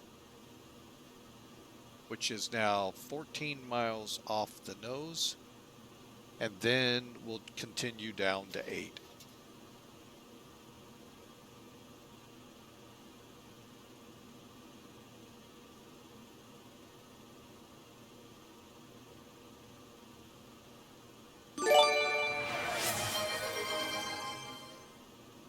Nerd with Wings gifted 10 subscriptions to the community. Well, Nerd with Wings, thank you so much for the gifting of 10 subscriptions. We sure appreciate you coming aboard. Wow, looks like DB Vetter, Bruno Lay, Mikey likes it just, Chris Tufler, DB Vetter, I think I've already said that. All gifted compliments of Nerd with Wings. Thank you so much, sir. We appreciate you. Appreciate the generosity.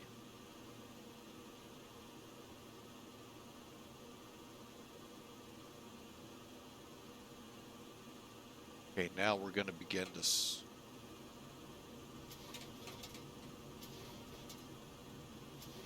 How's it going, Mike? Pretty good, pretty good.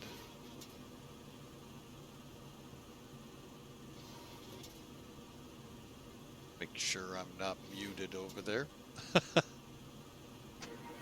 Just got done doing a bunch of yard work and opened up the pool. Awesome. Yeah, I know we're trying to hear from my sister-in-law if she got her pool opened. I'm not a big pool person. Ahab will shoot the white whale when I jump in, but I know a lot of people love it. It's definitely a pain in the butt to maintain. That's for sure. That's what I've heard.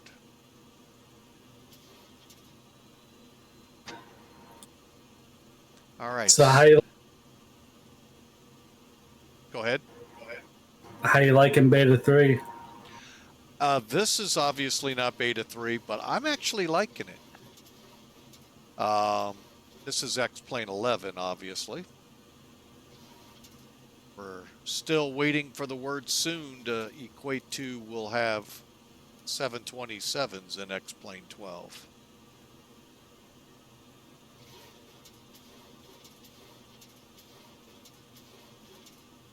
I hope that and the Saba S340. Yeah, there's a lot of aircraft a lot of people hope to port over here soon. I thought it was going to start happening when they were in the last one, but it didn't. All right, so 8.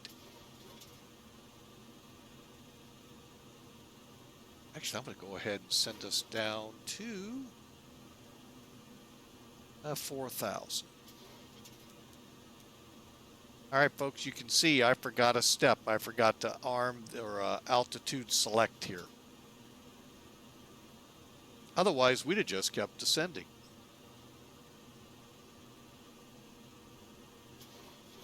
All right. The lights on here.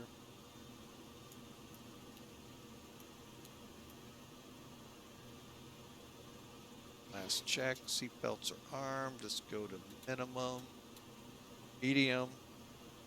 And why did I click there? There we go. And for our landing, folks, we're looking at about 125 on the ref landing speed, so we'll probably come down about 135. Set the bugs. And we'll see how well we do this.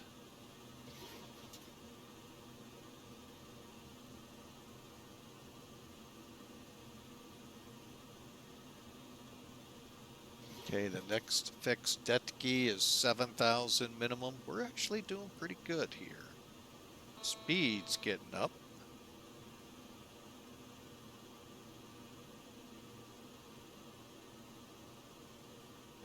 I was never able to find my X-Plane 11 to X-Plane 12 because it said it came with it, right? What, X-Plane 11? No, 12. It said it came with 11, right? I'll be honest, I don't know. The reason being, I already had X-Plane 11. So I am not 100% sure on that.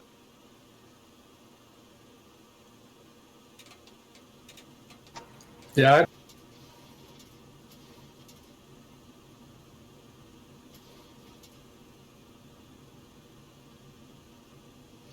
Okay, Halput 039. Okay, we are not 67 miles. 15-9er.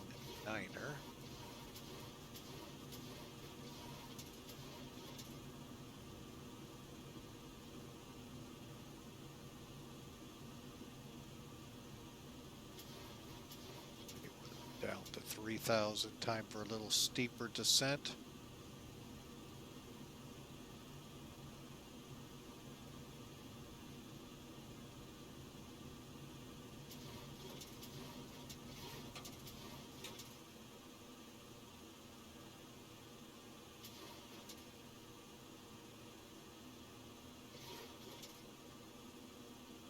Okay, so now tracking. Okay.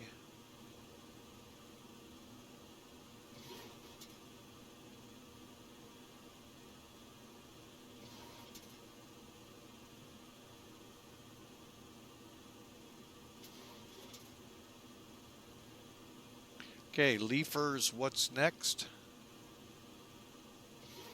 Altitude select, all right. And switch into 110.9. And as soon as we make the turn for 264, I'm going to go ahead and set it. I'm going to take it out of GPS.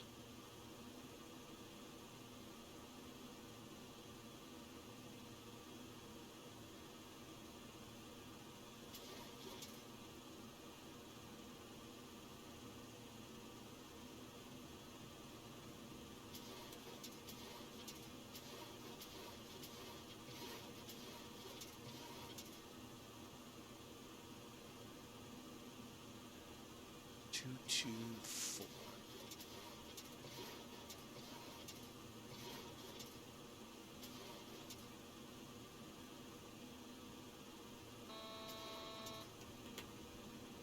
Go ahead and knock in 2 notches of flaps.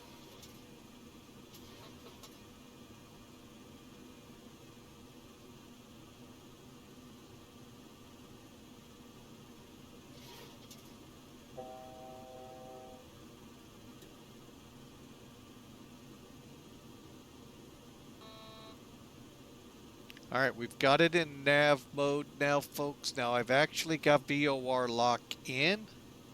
Hopefully it won't do the MD-11 and turn right away from it. The MD-11 into Memphis turned away from Memphis instead of into it.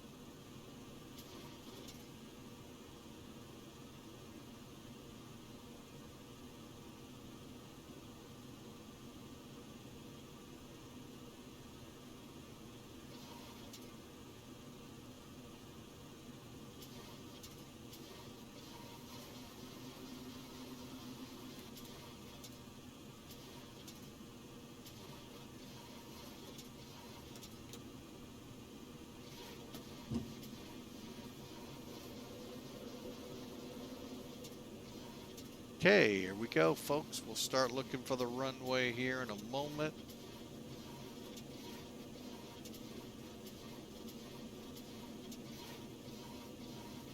Okay, as of an hour and 6 minutes, 230 at 7, 10 miles visibility, and 3,100 feet on clouds. All right, we're getting a little slow, so we'll bring up some power. And we're on glide slope.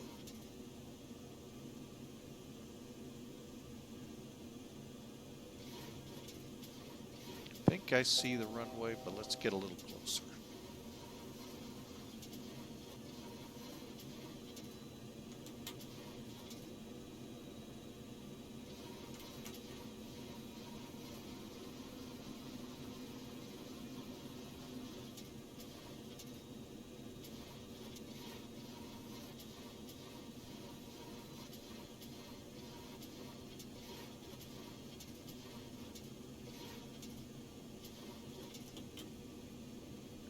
Flaps 25.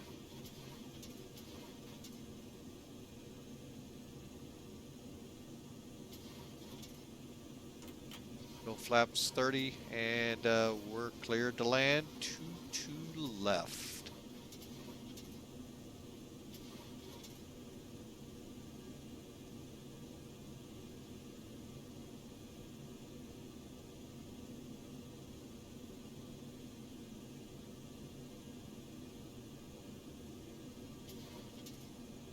All right, let me see. I'll check the chat here once I get on the ground.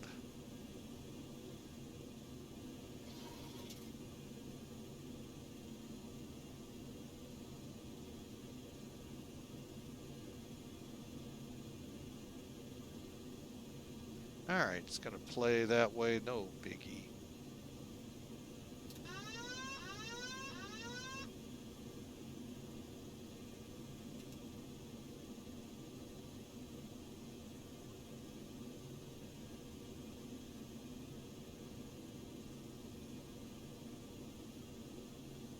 Okay, nice. Right on the 140 where I wanted to fly this approach.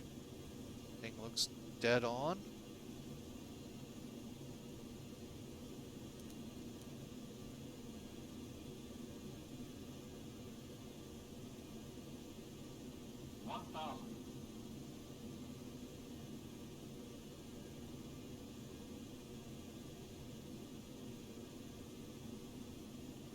All right, we are stable and we'll go ahead and plan on landing.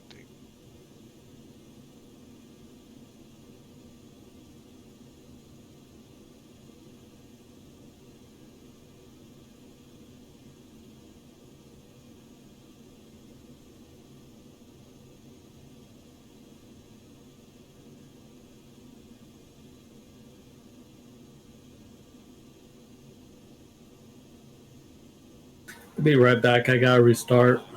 Okay.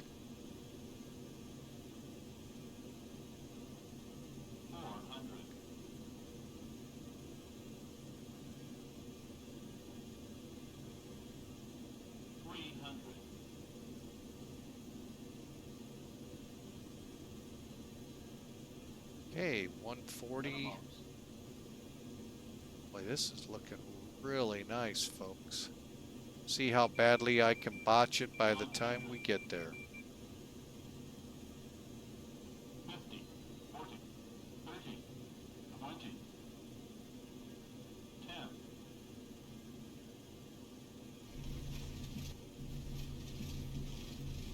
Wow.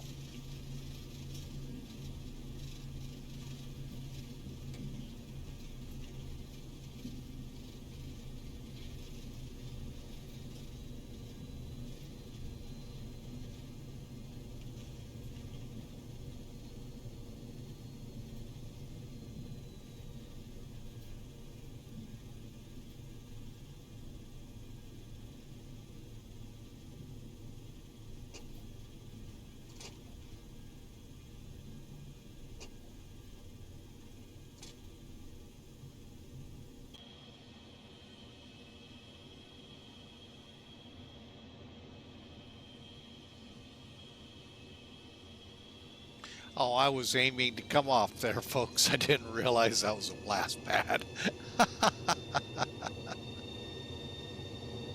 Oh, geez.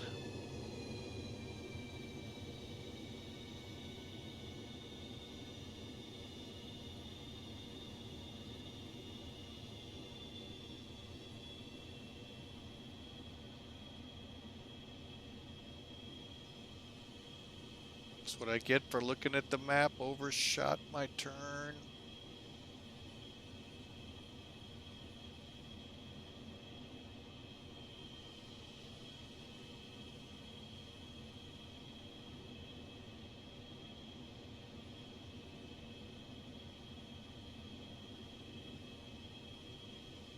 All right, we're cleared across.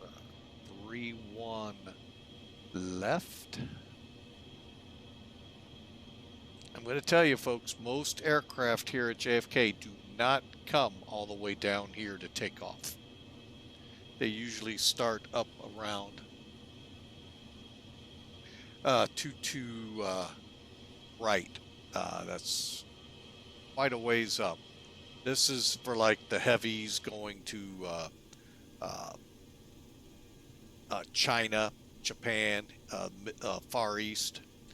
They'll come because they're going to need it because they are loaded for bear in fuel. All right.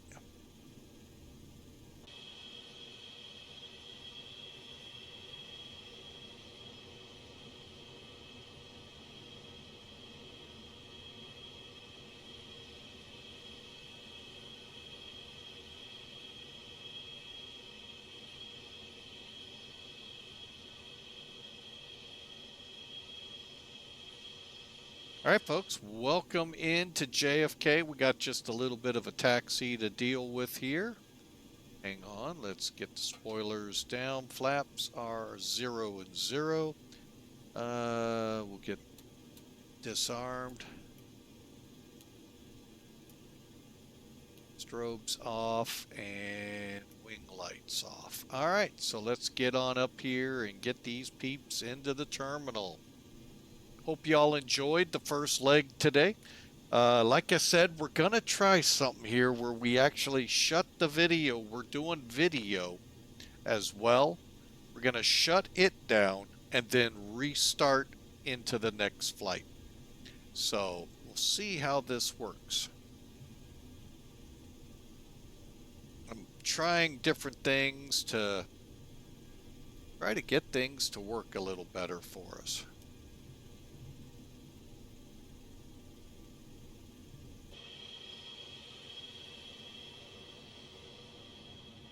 Cleared across, 2-2 right. And folks, we are headed here. If I got the airport in my mind right, that's Terminal 2. Or what's left of it.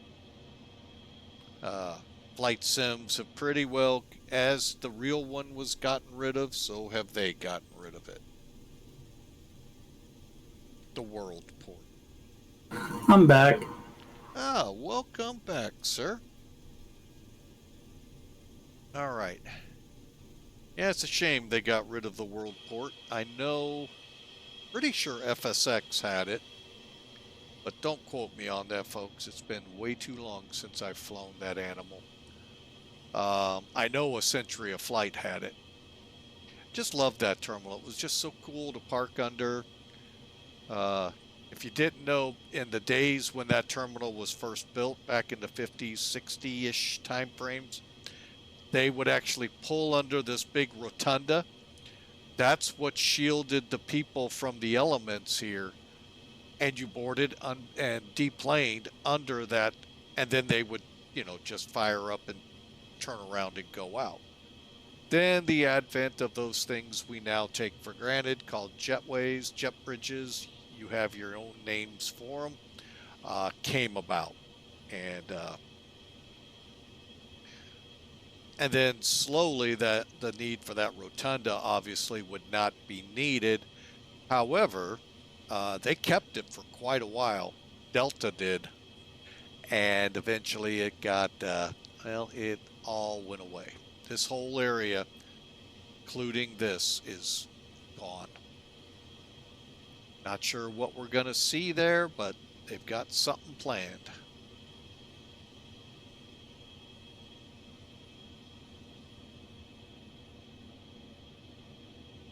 My favorite thing about X-Plane is, you want to know why those vehicles don't yield to the airplanes? Very simple. There's no drivers.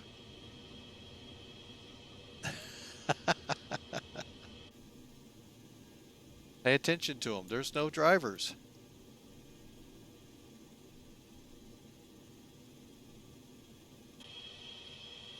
And we'll put the brakes on right here. All right, let's make sure I got everything. Sure I irradiated everyone here. Yep, I did. Okay, make sure the lights are all off. Okay. Turn the anti-ice off. Probe heat and window heat. Now we do not have an APU, folks. You were here for the beginning, you know it crapped out on us as we were starting up. So we'll reach over here. The ground crew is already aptly alert. Getting the ground power cart hooked up. And we'll go on that.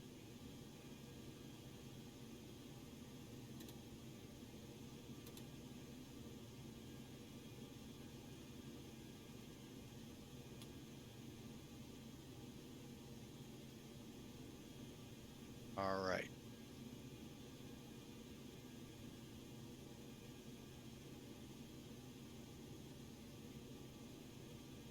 Okay, so we're on the ground power. We can now start killing engines.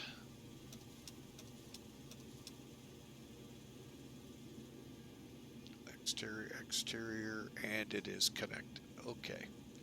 All right, and now we'll have them connect the air cart.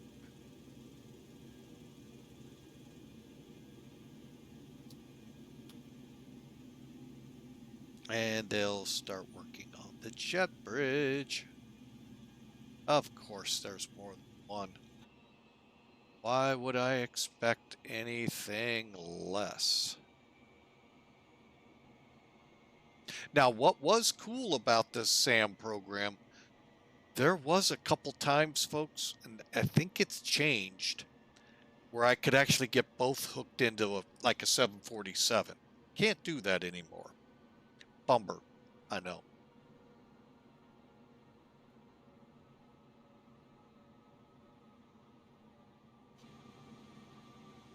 Ah, it actually connected properly this time.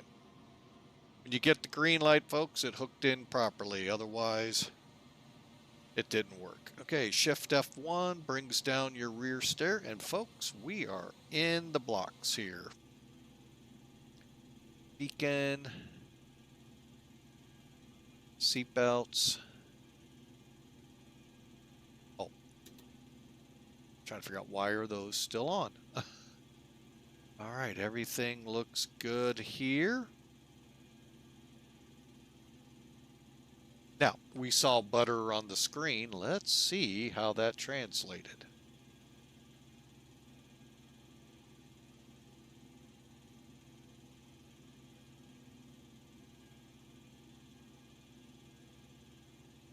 Whoa. Whoa. All right, I'm kind of liking the what I saw, as you could tell. Here's our, well, you can't see this, never mind. I'm not even gonna try. Pilot. All right, let's do a quick look over here at PanAm.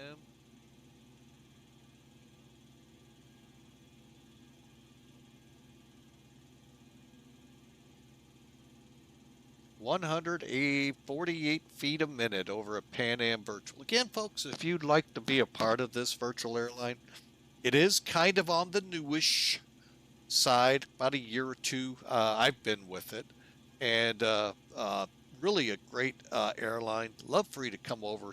Let me get that link here to you real quick. And if you ever want it, it's !PAAV. And there you go.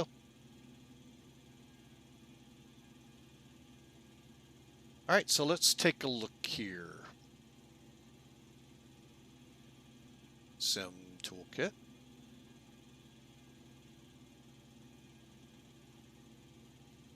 And you can see the lovely weather all around JFK.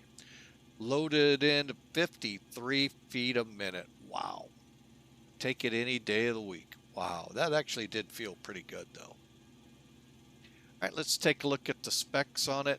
Here's the route. Again, you can see how they get you from here at 19,000 onto the ground. Yeah, you're gonna vector quite a bit, or you follow that routing that for 22 left. Okay, hour and 25 minutes, just under 300 miles, 4 kilograms of fuel, 1.25 for 53 feet a minute. And folks, we were 3 knots shy of our VREF. Not bad. Really thought we were going to hit the aiming point. Really, really did. Now, little thing about this concrete pad here, folks. When you see these chevrons, don't taxi in them. Okay, you've got a hard surface right here, but if you get into here, it's called EMAS. It's used to stop you from going into the creek, major intersection, major road. If you're familiar with, some of you may or may not, there was a really bad incident at Midway Airport several years ago with Southwest Airlines. Landing in a snowstorm, overran the runway, out into Cicero, killed a kid in a car when it collided with it. That prompted all of the airports with these smaller runways. Now JFK does not, but with hazards at the end, like the moat and the interstate there, to put in this EMAS to basically, if you've ever been on mountain roads, you've seen runoff ramps for trucks when they lose their brakes. The theory's the same, just a different technology for it. You're going to run over these things, but the concrete's collapsing to stop the plane. Kind of grabbing around it. When you go off a runaway ramp, you're in pea gravel and the truck is sinking into it. That's how it stops. If you go off the end, boy, you hit it really fast. On a runaway ramp. On these, it's geared to where you should not go out of it. So, but that's what generated it, was that crash. That and another one, those two together, and they both were Southwest, brought the EMAS. LaGuardia has them, Midway has them, JFK has them in certain areas for protection, so they don't get in, because they got long runways. But there you go, folks. This is the end of the first flight. I want to say thank you all. Thank you for being here. Those that have to go, we're so sad to hear that. But those that are sticking around, hope you enjoy the next one. We're going to head out of New Orleans to St. Louis, TWA, the arch nemesis of this guy, PanAm. Be right back, folks, as we reset to go for there. Hope you all have, for those of you leaving us from here, if you can't stick around, Thank you. We'll see you again on our next adventure. If you haven't hit follow, please hit follow. We'd love to have you. So we'll be right back.